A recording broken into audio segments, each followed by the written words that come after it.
Iran Israel ಈ ಒಂದು war ವಿಚಾರಕ್ಕೆ ಬಂದಾಗ ಬರೀ ಏನೋ ಇರಾನ್ ಇಸ್ರೇಲ್ ಕಿತ್ತಾಡ್ಕೋತಾ ಇದ್ದಾರಂತೆ ನಮಗೇನು ಆ ರೀತಿ ನಾವು ಹೇಳಕ್ಕೆ ಬರಲ್ಲ. ಬೇಕಾದಷ್ಟು ಕಾರಣಗಳಿದೆ. ಇದು ತೈಲದ ವಿಚಾರಕ್ಕೋ ಅಥವಾ ಇಸ್ರೇಲ್ ಮತ್ತು ಭಾರತ ನಡುವಿನ ಸಂಬಂಧದ ವಿಚಾರಕ್ಕೋ ಇರಾನ್ ಮತ್ತು ಭಾರತದ ನಡುವಿನ ವ್ಯಾಪಾರ ಒಪ್ಪಂದಗಳ ವಿಚಾರಕ್ಕೂ ಅಂತ ಬಂದಾಗ ಬಹಳಷ್ಟು ವಿಚಾರಗಳು ಭಾರತದ ಮೇಲೆ ಪರಿಣಾಮ ಬೀರತಕ್ಕಂಥ ವಿಚಾರಗಳು ಇಲ್ಲಿವೆ. ಇದರ ಆಚೆಗೆ ತುಂಬ ಇವತ್ತು ಶಾಕಿಂಗ್ ಅಂತ ಹೇಳಿದ್ರೆ ಸೂಕ್ಷ್ಮವಾಗಿ ಇದನ್ನು ಗಮನಿಸ್ತಾ ಇದ್ದೆ ನಾನು. ಒಂದು ಕಡೆ ಅಮೆರಿಕ ಅಧ್ಯಕ್ಷ ಡೊನಾಲ್ಡ್ ಟ್ರಂಪ್ G7 ಶೃಂಗಸಭೆಯಿಂದ ಇನ್ನೂ ಒಂದು ದಿನದ ಮೀಟಿಂಗ್ ಇದ್ದ ಹೊರತಾಗಿಯೂ ಅವರಿಗೆ ನಿಗದಿಯಾಗಿದ್ದಂಥ ಸ್ಕೆಡ್ಯೂಲ್ ಆಗಿತ್ತು, ಇನ್ನೂ ಒಂದು ದಿನ ಇರಬೇಕು ಟ್ರಂಪ್ ಅಲ್ಲಿ ಅಂತ ಹೇಳಿ. ಆದರೆ ಟ್ರಂಪ್ ಇದರ ಮಧ್ಯೆನೇ ಎದ್ದು ಬಂದಿದ್ದಾರೆ. ಏನೋ ಸೀಸ್ ಫೈರ್ ಮಾಡಿಬಿಡೋಕ್ಕೇನೋ ಅಂತೇಳಿ ಫ್ರಾನ್ಸ್ನ ಅಧ್ಯಕ್ಷ ಮ್ಯಾಕ್ರೋನ್ ಎಮ್ಯಾನ್ಯುಯಲ್ ಒಂದು ಕಡೆ ಕಿಚಾಯಿಸ್ತಾರೆ ಯಾರನ್ನ, ಟ್ರಂಪ್ನ. ಅದಕ್ಕೆ ಇಲ್ಲ ಈ ಮನುಷ್ಯದ ಯಾವಾಗಲೂ ತಮಾಷೆ ಮಾಡೋದೇ ಆಗೋಯ್ತು, ಜೀವನದಲ್ಲಿ ಬರೀ ತಮಾಷೆ ಮಾಡೋದು ಕಾಮಿಡಿ ಮಾಡೋದೇ ಆಗೋಯ್ತು ಅಂಥೇಳಿ ಹೇಳ್ತಾನೆ. ಈ ಕಡೆ ಟ್ರಂಪ್ ಎದ್ದು ಬಂದು ಒಂದು ಸಂದೇಶ ಕೊಡ್ತಾ ಇದ್ದಾರೆ. ರಿಯಲ್ ಎಂಡ್ ಅನ್ನೋ ಒಂದು ಪದವನ್ನು ಟ್ರಂಪ್ ಬಳಸಿದ್ದಾರೆ ಇಲ್ಲಿ. ರಿಯಲ್ ಎಂಡ್ ಯಾರಿಗೆ? ಹಾಗಾದರೆ ರಿಯಲ್ ಎಂಡ್ ಅನ್ನೋದು ಇರಾನ್ ಪಾಲಿಗ. ಇವಾಗ ಇಡೀ ವಿಶ್ವ ಗೊತ್ತಿರತಕ್ಕಂಥ ವಿಚಾರ, ಇಸ್ರೇಲ್ ಜೊತೆಗೆ ಅಮೆರಿಕ ನಿಂತಿದೆ, ಅಥವಾ ಅಮೆರಿಕದ ಪರವಾಗಿ ಇಸ್ರೇಲ್ 50% ಪ್ರಾಕ್ಸಿ ವಾರನ್ನು ಯಾಕೆ ಮಾಡಿರಬಾರ್ದು ಅಂತ ಒಂದು ಪ್ರಶ್ನೆ ಇದ್ದಾಗ ರಿಯಲ್ ಎಂಡ್ ಅಂತ ಹೇಳಿದ್ರೆ ಅದು ಇರಾನ್ನ ಮೂಲೋತ್ಪಾಟನೆ ಆಗಿಬಿಡುತ್ತಾ. ಇರಾನ್ಗೆ ಪಾಠ ಕಲಿಸೋ ದೃಷ್ಟಿಯಿಂದ ಅಮೆರಿಕ ಪ್ಲಸ್ ಇಸ್ರೇಲ್ ಇಬ್ಬರೂ ಮುಗಿಬೀಳ್ತಾರಾ? ಇದರ ಮಧ್ಯೆ G7 ರಾಷ್ಟ್ರಗಳ ಒಂದು ಕೋರಿಕೆ ಕಳಕಳಿ ಏನಿದೆ ಗೊತ್ತಾ? ಇಮ್ಮಿಡಿಯೇಟಾಗಿ ಒಂದು ಸೀಸ್ ಫೈರ್ ಬೇಕಿಲ್ಲಿ. ಸೀಸ್ ಫೈರ್ ಇಮ್ಮಿಡಿಯೇಟಾಗಿ ಬೇಕಾಗತ್ತೆ. ಬೇಕಾದಷ್ಟು ವಿಷಯಗಳಿಗೆ ಸಂಬಂಧಪಟ್ಟಂತೆ ಇಲ್ಲಿ ಈಗ ಶಾಂತಿ ನೆಲೆಸಬೇಕು ಎನ್ನುವುದು ಈ G7 ರಾಷ್ಟ್ರಗಳ ಒಂದು ಬೇಡಿಕೆಯಾಗಿದೆ. ಇದರ ಮಧ್ಯದಲ್ಲಿ ಭಾರತದ ಕಥೆ ಏನು? ರಿಯಲ್ ಎಂಡ್ ಅಂತ ಇರಾನ್ ಮೇಲೆ ಒಂದು ವೇಳೆ ಅಮೆರಿಕ ಇಸ್ರೇಲ್ ಹೋಗಿದ್ದೇ ಆದರೆ, ಕಾರಣ ಕೆಲವು ದಿನಗಳಲ್ಲಿ ಇಸ್ರೇಲ್ ಅಣು ಪರೀಕ್ಷೆ ಕೂಡ ನಡೆಸುವುದಿತ್ತು ಎನ್ನುವ ಒಂದು ಗುಮಾನಿ, ಒಂದು ಗಾಳಿ ಸುದ್ದಿ ಕೂಡ ಇದ್ದ ಹಿನ್ನೆಲೆಯಲ್ಲಿ ಇಸ್ರೇಲ್ ದಾಳಿ ಮಾಡ್ತಾ ಇದ್ದೀನಿ, ನನ್ನ ಅಕ್ಕಪಕ್ಕದ ದೇಶಗಳು ಅಣ್ವಸ್ತ್ರ ಇಟ್ಕೊಂಡ್ಬಿಟ್ರೆ ನಾನೇನು ಮಾಡಲಿ, ಎಲ್ಲರೂ ಒಟ್ಟಿಗೆ ಮುಗಿಬಿದ್ರೆ ನಾನು ಎಲ್ಲಿ ಹೋಗಲಿ ಅಂತ ಅವರ ಒಂದು ಆತಂಕ ಅವ್ರಿಗೆ ಇದ್ದೇ ಇರುತ್ತೆ. ಇದರ ಮಧ್ಯದಲ್ಲಿ ಈಗ ಈ ಯುದ್ಧಕ್ಕೆ ತೆರೆ ಬೀಳಬೇಕು. At the same time Gaza ಪಟ್ಟಿಯಲ್ಲಿಯೂ ಕೂಡ ಸೀಸ್ ಫೈರ್ ಆಗಬೇಕು ಎನ್ನುವ ಒಂದು ಕೋರಿಕೆಯನ್ನು G7 ಇಟ್ಟಿವೆ. ಈ G7ನ ಈ ಬೇಡಿಕೆಗಳಿಗೆ ಡೊನಾಲ್ಡ್ ಟ್ರಂಪ್ ಎಷ್ಟು ಮಟ್ಟ ತಲೆ ಕೆಡಿಸ್ಕೊಳ್ತಾರೆ? ಭಾರತದ ಮೇಲೆ ಆರ್ಥಿಕವಾಗಿ ಯುದ್ಧ ಬೀರ್ತಾ ಇರ್ತಕ್ಕಂಥ ಪರಿಣಾಮ ಏನು? ನಿಜಕ್ಕೂ ಭಾರತದ ಆರ್ಥಿಕತೆಗೆ ದೊಡ್ಡ ಪೆಟ್ಟು ಬೀಳುತ್ತಾ? ವಿಶೇಷವಾಗಿ ತೈಲ ಬೆಲೆ ವಿಚಾರಕ್ಕೆ ಸಂಬಂಧಪಟ್ಟಂತೆ ಒಂದು 20% ಏರಿಕೆ ಆಗಬಹುದಾ? ಬ್ಯಾರೆಲ್ ಬೆಲೆ $74 ಏರಿಕೆ ಆಗಿದೆ. 2025 ಪೂರ್ಣ ವರ್ಷ ಬ್ಯಾರೆಲ್ $85 ಇತ್ತು. ಏನೇನು ಎಫೆಕ್ಟ್ ಆಗುತ್ತೆ? ಭಾರತದ ಆಮದು ವೆಚ್ಚ 1.5 ಪಟ್ಟು ಹೆಚ್ಚಳ ಆಗಬಹುದು. ಆ ರೂಟೇ ಆಗಿದೆ, ಅದರ ಬಗ್ಗೆ ಹೇಳ್ತೀನಿ ಆಮೇಲೆ ನಾನು. ಇರಾನ್ ಇಸ್ರೇಲ್ ಒಂದು ವಾರ ಆದಾಗ ಯಾವ ಕಡೆಯಿಂದ ನಮಗೆ ತೈಲವೋ ಇಸ್ರೇಲ್ ಕಡೆಯಿಂದ ಬರ್ತಕ್ಕಂಥ ವಸ್ತುಗಳೋ ಭಾರತಕ್ಕೆ ಎಂಟ್ರಿ ಆಗಬೇಕು ಅಂತ ಎಲ್ಲ ವಿಚಾರಕ್ಕೆ ಸಂಬಂಧಪಟ್ಟಂತೆ ಮಾತಾಡಲಿಕ್ಕೆ ನಮ್ಮೊಂದಿಗೆ ಸುನಿಲ್ ಇದ್ದಾರೆ, ನಿವೃತ್ತ ಲೆಫ್ಟಿನೆಂಟ್ ಕರ್ನಲ್. ಸ್ವಾಗತ ನಿಮಗೆ ಸುನಿಲ್ ಈ ಒಂದು ಡಿಬೇಟ್ಗೆ. Thank you.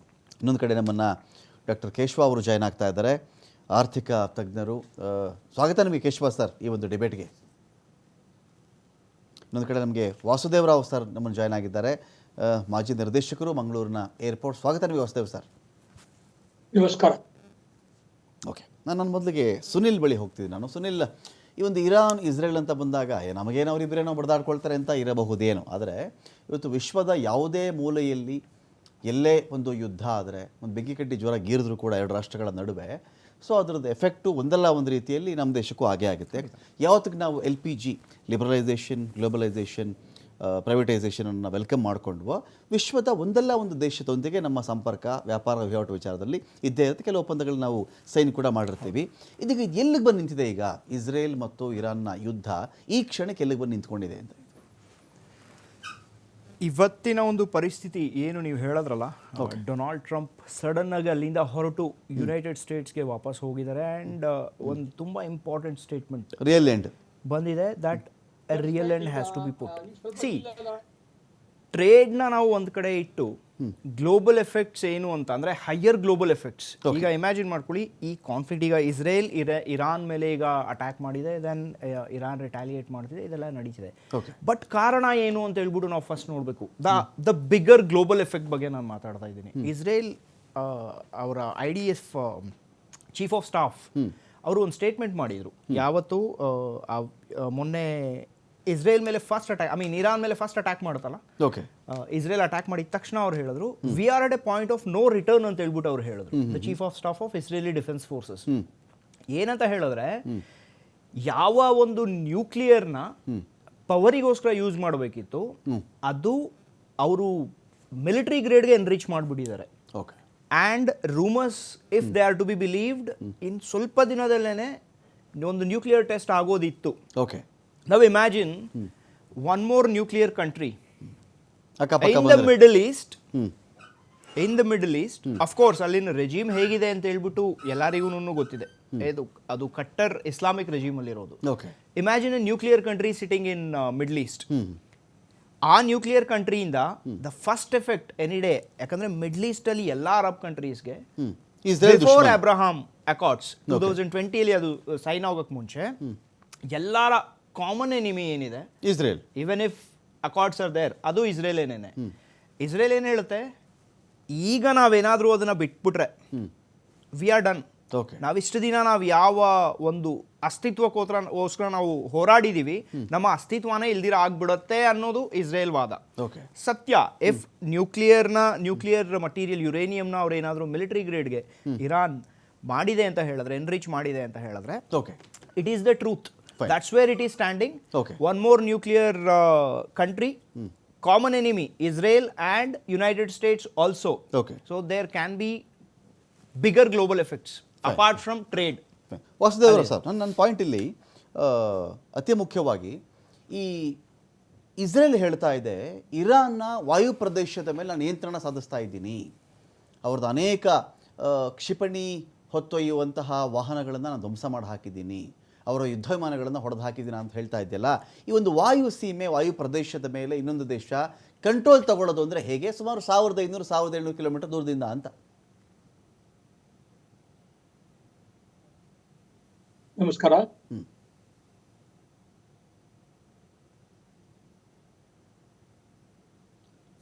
ಸರ್, ನನ್ನ ಪ್ರಶ್ನೆ ಕೇಳ್ತಾ ಸರ್ ವಾಸುದೇವ್ ಸರ್? ನನಗ ಅದು ಕೇಳಿಸ್ತಾ ಇಲ್ಲ ಈಗ. ಏನಂದ್ರೆ, ಈ ಇರಾನ್ನ ವಾಯು ಪ್ರದೇಶದ ಮೇಲೆ ಇಸ್ರೇಲ್ ನಿಯಂತ್ರಣ ಸಾಧಿಸಿದೆ ಅಂತ ಹೇಳ್ಕೊಳ್ತಾ ಇದೆ. ಒಂದು ವಾಯು ಸೀಮೆಯ ಮೇಲೆ ನಿಯಂತ್ರಣ ಸಾಧಿಸೋದು ಅಂದ್ರೆ ಹೇಗೆ ಇನ್ನೊಂದು ದೇಶ ಅಂತ? ಯೂಶುವಲಿ ಒಂದು ದೇಶದ ವಾಯು ಪ್ರದೇಶ ಏನಿದೆ, ಏರ್ ಸ್ಪೇಸ್ ಏನಿದೆ, ಅದನ್ನ ಕಂಟ್ರೋಲ್ ಮಾಡೋದಕ್ಕೆ ಕಂಟ್ರೋಲ್ಡ್ ಏರಿಯಾ ಸ್ಪೇಸ್ಗಳಿರ್ತವೆ, ಕಂಟ್ರೋಲ್ ಝೋನ್ಗಳಿರ್ತವೆ. ಅಲ್ಲಿ ಪಾಸಿಟಿವ್ ಆಗಿ ಏರ್ ಟ್ರಾಫಿಕ್ ಕಂಟ್ರೋಲ್ ಸರ್ವಿಸಸ್ ಅನ್ನ ಯಾರು ಕೊಡ್ತಾರೆ ಅವರಿಗೆ ಅಲ್ಲಿ ನಿಯಂತ್ರಣ ಸಾಧಿಸಿದ ಹಾಗೇನೆ. ಯಾಕೆಂದ್ರೆ ಅಲ್ಲಿಗೆ ಬರ್ತಕ್ಕಂಥ ವಿಮಾನಗಳು, ಹೋಗ್ತಕ್ಕಂಥ ವಿಮಾನಗಳು, ಡಿಪಾರ್ಚರ್ ಆಗ್ತಕ್ಕಂಥ ವಿಮಾನಗಳು ಯಾವುದೇ ಇದ್ರು ಅವುಗಳೆಲ್ಲದೂ ಒಂದು ಕಂಟ್ರೋಲ್ಡ್ ಏರಿಯಾದಲ್ಲಿ ಇದ್ದಾಗ ಅವರು ಏರ್ ಟ್ರಾಫಿಕ್ ಕಂಟ್ರೋಲ್ ಏನು ಇನ್ಫಾರ್ಮೇಶನ್ ಕೊಡುತ್ತೆ, ಏನ್ ಇನ್ಸ್ಟ್ರಕ್ಷನ್ಸ್ ಕೊಡುತ್ತೆ, ಅದನ್ನ ಪಾಸಿಟಿವ್ ಆಗಿ ಫಾಲೋ ಮಾಡ್ಬೇಕಾಗುತ್ತೆ. ಹಾಗಾಗಿ ಇಸ್ರೇಲ್ ಅಲ್ಲಿರ್ತಕ್ಕಂಥ ಬರ್ತಕ್ಕಂಥ ಎಲ್ಲ ವಾಯು ಪ್ರದೇಶ ಏನಿದೆ, ರೂಟ್ಸ್ ಗಳ ಮೇಲೆ ಏನಾದ್ರೂ ಕಂಟ್ರೋಲ್ ಸಾಧಿಸಿದೀವಿ ಅಂತಂದ್ರೆ ಅಲ್ಲಿರ್ತಕ್ಕಂಥ ಕಂಟ್ರೋಲ್ಡ್ ಏರಿಯಾದಲ್ಲಿರ್ತಕ್ಕಂಥ ಕೆಲವು ರಡಾರ್ಗಳನ್ನ ಅಲ್ಲಿರೋ ಏರ್ ಸ್ಪೇಸ್ ಗಳ ಮೇಲೆ ನಿಯಂತ್ರಣ ಸಾಧಿಸಿರಲೇಬೇಕು. ಹಾಗಿದ್ರೆ ಮಾತ್ರ ಬೇರೆ ಯಾವುದೇ ವಿಮಾನಗಳು ಅಂತಾಗತ್ತೆ, ಹೊರಗಡೆ ಹೋಗಲ್ಲ ಅಂತಾಗತ್ತೆ. ಅದೇ ಅಲ್ವಾ ಕಂಟ್ರೋಲ್ ಸಾಧಿಸಿರೋದು. ಆ ತರಹ ಬಹುಶಃ ಇಸ್ರೇಲ್ ಏನ್ ಹೇಳ್ತಾ ಇದೆ ಅದನ್ನ ಪಾಯಿಂಟ್ ಔಟ್ ಮಾಡ್ತಾ ಇದೆ ಅಂತ ನನಗನ್ಸುತ್ತೆ. ಯಾಕೆಂತಂದ್ರೆ ಟೆಹರಾನ್ ನಲ್ಲಿ ಇರ್ತಕ್ಕಂಥ ವಿಮಾನ ನಿಲ್ದಾಣ, ಅದಕ್ಕೂ ಸಹ ಅಲ್ಲಿನೂ ಸಹ ಕೆಲವು ಅಲ್ಲೆಲ್ಲ ಬಾಂಬ್ ಬಿದ್ದು ಅದೂ ಸಹ ಅಲ್ಲಿ ಅವ್ರಿಗೆ ಸ್ವಲ್ಪ ತೊಂದರೆಯನ್ನು ಕೊಟ್ಟಿದೆ. ಅಲ್ಲಿ ಇದು ನ್ಯೂಸ್ ರಿಪೋರ್ಟರ್ ಓಡ್ಬೇಕಾದಂತ ಪ್ರಸಂಗ ಬಂದಿದೆ. ಇದನ್ನೆಲ್ಲ ನೋಡಿದಾಗ ಬಹುಶಃ ಇಸ್ರೇಲ್ ಏನಿದೆ ಅದು ಏನ್ ಹೇಳ್ತಾ ಇದೆ ಅಂದ್ರೆ ಕಂಟ್ರೋಲ್ಡ್ ಏರ್ ಸ್ಪೇಸ್ ಅನ್ನ ತನ್ನ ನಿಯಂತ್ರಣಕ್ಕೆ ತಂದ್ಕೊಂಡಿದೆ ಅಂತ ಹೇಳ್ತಾ ಇದೆ. ಪಾಸಿಬಲ್. ಓಕೆ, ಇನ್ನೊಂದು ಕಡೆ ಸರ್, ಇನ್ನೊಂದು ಕಡೆ ಇರಾನ್ ಏರ್ಪೋರ್ಟ್ ಮೇಲೆ ಅಥವಾ ಇಸ್ರೇಲ್ನ ಕಡೆಯಿಂದ ಇರತಕ್ಕಂಥ ಏರ್ಪೋರ್ಟ್ನ ಮೇಲೆ, ಆ ವಾಯು ಸೀಮೆಯ ಮೇಲೆ ಭಾರತ ಎಷ್ಟು ಅವಲಂಬನೆ ಆಗಿದೆ ಇದೀಗ? ಈಗ ಅನೇಕರು ಇಸ್ರೇಲಲ್ಲಿ ಸಿಕ್ಕಾಕೊಂಡಿದ್ದಾರೆ ಸರ್. ಇರಾನ್ನಲ್ಲಿ ಎಸ್ಪೆಷಲಿ ಟೆಹರಾನ್ನಿಂದ ನಿಮ್ಗೆ ಯಾವ ವೆಹಿಕಲ್ ಸಿಗುತ್ತೋ ಅಲ್ಲಿಂದ ಆಚೆ ಬಂದುಬಿಡಿ ಅಂತೇಳಿ ಬರ್ತಿದ್ದಾರೆ. ಇಂಡಿಯನ್ಸ್ ಅನೇಕ ಕಡೆ ಹೊರಟಿದ್ದಾರೆ. ಅದರಲ್ಲಿ ರಿಜಿಸ್ಟರ್ ಮಾಡಿಸಿಕೊಂಡ ಮೇಲೆ ಯಾವ ಗೇಟ್ ಅಥವಾ ಯಾವ ಎಕ್ಸಿಟ್ಗಳಿಂದ ನೀವು ಹೋಗಬೇಕಾಗುತ್ತೆ ಅದು ರಿಜಿಸ್ಟರ್ ಮಾಡಿಸಿ ಅಂತ ಕೂಡ ಹೇಳಿದ ಮೇಲೆ ಇದ್ರ ಮೇಲೆ ನಮ್ಮ ಅವಲಂಬನೆ ಹೇಗೆ? ನಮ್ಮ ಪರಿಸ್ಥಿತಿ ಏನು, ಇಂಡಿಯನ್ಸ್ ಪರಿಸ್ಥಿತಿ ಏನು ಅಲ್ಲಿಂದ ಅಂತ? ಅಕ್ಕಪಕ್ಕದ ರಾಷ್ಟ್ರಗಳ ಮೇಲೆ, ಅಕ್ಕಪಕ್ಕದ ರಾಷ್ಟ್ರಗಳಿಂದ ಭೂ ಮಾರ್ಗಗಳಿಂದ ಅವ್ರು ಹೊರಗಡೆ ಬರ್ಬೇಕಾಗಿ ಬಂದಿದೆ. ಇರಾನ್ ಅವರು ಬೇರೆ ಕಡೆಯಿಂದ ಹೋಗೋದಕ್ಕೆ 10,000 ವಿದ್ಯಾರ್ಥಿಗಳು ಸಿಕ್ಕಾಕೊಂಡಿದ್ದಾರೆ ಅಂತ. ಇಸ್ರೇಲ್ ನಲ್ಲಿ ಅವರು ಜೋರ್ಡಾನ್, ಈಜಿಪ್ಟ್ ಗಳ ಕಡೆಯಿಂದ ಹೋಗಿ ಅಂತ ಅವರು ಅಲ್ಲಿ ಸಹ ಮಾರ್ಗಗಳನ್ನ ತೋರಿಸ್ತಾ ಇದ್ದಾರೆ. ಅಜರ್ಬೈಜಾನ್ ಕಡೆಯಿಂದ ಹೋಗಿ ಅಂತ ಹೇಳ್ತಾ ಇದ್ದಾರೆ. ಹೀಗಾಗಿ ಅವರೆಲ್ಲ ಆ ತರಹ ಸೇಫ್ ಸ್ಪೇಸ್ಗೆ ಬಂದ ಮೇಲೆ ಈಜಿಪ್ಟ್ ಇಂದ, ಕೈರೋದಿಂದ, ಇನ್ಯಾವುದಾದ್ರೂ ಏರ್ಪೋರ್ಟ್ ನ ಹತ್ತಿರದ ಏರ್ಪೋರ್ಟ್ ಗಳಿಂದ ಅವರು ಹೊರಗಡೆ ಬರಬಹುದು. ಆದ್ರೆ ಯಾವುದೇ ವಿಮಾನಗಳು ಈಗ ಈ ಕಡೆ ಇಂಡಿಯಾಗ್ ಬರ್ಬೇಕಾದ್ರೆ they will have to come via somewhere in Africa, Madagascar ಆ ಕಡೆಯಿಂದ ಬರ್ಬೇಕಾಗಬಹುದು ಏನೋ. ಆದ್ರೆ ಡೈರೆಕ್ಟ್ ಆಗಿ ರೂಟ್ ಅನ್ನ ಕೊಡೋದಕ್ಕೆ ಸಾಧ್ಯವಾಗ್ತಾ ಇಲ್ಲ. ಹಾಗೇನೆ ಇಂಡಿಯಾದಿಂದ ಬ್ರಿಟನ್ಗೆ ಹೋಗುವಂತಹದ್ದು, ಅಮೆರಿಕಕ್ಕೆ ಹೋಗುವಂತ ವಿಮಾನಗಳಿಗೂ ಸಹ ಇದರಲ್ಲಿ ಸಾಧ್ಯತೆಗಳು ಕಡಿಮೆ ಆಗಿದೆ. ಆ ರಸ್ತೆಯಲ್ಲಿ ಹೋಗ್ತಾನೆ ಇಲ್ಲ. ಪಾಕಿಸ್ತಾನದ ಜೊತೆಗೆ ನಮ್ಮ ಯಾವಾಗ ಒಂದು ವಾರ್ ಸಿಚುವೇಶನ್ ಉಂಟಾಗಿತ್ತು, ಆ ಸಂದರ್ಭದಿಂದ, ಆ ಟೈಮಿನಿಂದ ನಾವು ಇಲ್ಲಿಯವರೆಗೆ ಡೈರೆಕ್ಟ್ ಆಗಿ ಹೋಗೋದಕ್ಕೆ ತೊಂದರೆ ಇತ್ತು. ನಾವು ಮಧ್ಯಪ್ರಾಚ್ಯದ ಮೇಲೆ ಹೋಗ್ತಾ ಇದ್ವಿ. ಮಧ್ಯಪ್ರಾಚ್ಯದ ರೂಟು ಸಹ ಇವಾಗ ಬಂದ್ ಆಗಿದೆ. ಸ್ವಲ್ಪ ನಾವು ಇನ್ನೂ ಒಂದ್ ಸ್ವಲ್ಪ ಡೈವರ್ಟ್ ಆಗಿ, ಡಿವಿಯೇಟ್ ಆಗಿ ನಾವು ಕೈರೋ ಮೂಲಕ ಹೋಗೋದಿಕ್ಕೆ ಪ್ರಯತ್ನ ಮಾಡ್ಬೇಕಾಗಿ ಬಂದಿದೆ. ಇಡೀ ಮಧ್ಯಪ್ರಾಚ್ಯ, ಇಡೀ ಯುರೋಪ್, ಮಧ್ಯಪ್ರಾಚ್ಯ ಯುರೋಪ್ ಯಾವತ್ತಿದ್ರೂ ಒಂಥರ ಬೆಂಕಿನಲ್ಲಿ ಇದ್ದ ಹಾಗೆ ಉರಿತಾ ಇದೆ. ಯಾವುದೇ ಏರ್ ಸ್ಪೇಸ್ ಅಲ್ಲಿ ನೀವು ಉಕ್ರೇನ್ ಇಂದ ಹಿಡಿದು ಭಾರತದ ಗಡಿಯವರೆಗೆ ಎಲ್ಲಿಯೂ ನಿಮಗೆ ಸೇಫ್ ಸ್ಪೇಸಸ್ ಸಿಗ್ತಾ ಇಲ್ಲ. ಹಾಗಾಗಿ ಈ ಎಲ್ಲಾ ಏರಿಯಾಗಳನ್ನ ನಾವುಗಳು ಅವಾಯ್ಡ್ ಮಾಡಿಕೊಂಡು ಬೇರೆ ಕೈರೋ ಮೂಲಕ ಬೇರೆ ರಸ್ತೆಯನ್ನು ಹಿಡ್ಕೊಂಡು ಏರ್ ರೂಟ್ಗಳನ್ನ ಹಿಡ್ಕೊಂಡು ಬರ್ಬೇಕಾಗ್ತದೆ. Fine fine fine. Keshavamurthy sir, ಒಂದು ಇಂಪಾರ್ಟೆಂಟ್ ಕ್ವಶನ್ ಇತ್ತು ಸರ್. ಈಗ ಯಾರೋ ಯುದ್ಧ ಮಾಡಿದ್ರೆ ನಮಗೇನು ಅಂತ ಕೂರುವಂಥ ಕಾಲ ಅಲ್ಲ ಇದು. ಕೋಣ ನೆರಡು ಹೋರೆ ಗೆಡುವಿಂಗೆ ಮಿತ್ತು ಅಂತ ಕೂಡ ಒಂದು ಕಡೆ ಮಾತಾಡ್ತಾರೆ. ಯಾರ್ಯಾರೋ ಬಲಿಷ್ಠರು ಫೈಟ್ ಮಾಡ್ತಿರ್ತಾರಪ್ಪ, ಅಮೆರಿಕಾನೋ, ಇಸ್ರೇಲೋ, ಇರಾನೋ ಯಾರೋ ಫೈಟ್ ಮಾಡ್ತಿರ್ತಾರೆ. ನಮ್ಮ ಪರಿಸ್ಥಿತಿ ನೋಡಿ, ತೀರಾ ಮೊನ್ನೆವರೆಗೂ ಇಂಡಿಯಾ ಪಾಕಿಸ್ತಾನ ಎಸ್ಕಲೇಷನ್ಸ್ ಅಂತ ಮಾತಾಡ್ತಾ ಇದ್ವಿ. ಡಿ-ಎಸ್ಕಲೇಷನ್ಸ್ ಬಗ್ಗೆ ಇದೀಗ ಅನೇಕ ದೇಶಗಳು ಮಾತಾಡ್ತಾ ಇದ್ದರೂ ಕೂಡ ಇಸ್ರೇಲ್ ಆಗಲಿ ಅಮೆರಿಕ ಆಗಲಿ ಸುಮ್ಮನಿರ್ತಕ್ಕಂಥ ಲಕ್ಷಣ ನಮ್ಗೆ ಯಾರಿಗೂ ಕಾಣಿಸ್ತಾ ಇಲ್ಲ. ಇದರ ಮಧ್ಯೆ ಪಾಕಿಸ್ತಾನ ಕಿರಿಕಿರಿ ಮಾಡಿದ್ರು, ಬೇರೆ ಸ್ಪೇಸ್ ಹುಡ್ಕೋಣ ಅಂತ ಬಂದರೆ ಮಧ್ಯಪ್ರಾಚ್ಯದಲ್ಲೂ ಕಿರಿಕಿರಿ. ಈಗ ಇದರ ಮಧ್ಯದಲ್ಲಿ ಬೋಯಿಂಗ್ ವಿಮಾನ ಅಥವಾ ಏರ್ ಇಂಡಿಯಾದ ವಿಮಾನಗಳ ಅನೇಕ ಕಡೆಗಳಲ್ಲಿ ಪ್ರಾಬ್ಲಮ್ಗೀಡಾಗ್ತಾ ಇದೆ. ಅವುಗಳ ಹಾರಾಟ ರದ್ದು ಅಂತ ಮಾತಾಡ್ತಾರೆ. ಇರಾನಿಂದ ಏನೂ ಬರ್ತಾ ಇಲ್ಲ, ಇಸ್ರೇಲಿಂದ ಏನೂ ಬರ್ತಾ ಇಲ್ಲ, ಎಲ್ಲಿರೋ ಅಲ್ಲಲ್ಲೇ ಇದ್ದಾರೆ. ಸೊ ಇದರ ಮಧ್ಯದಲ್ಲಿ ಎಕಾನಮಿ ಏನಾಗ್ತಿದೆ ಅಂತ ಸರ್?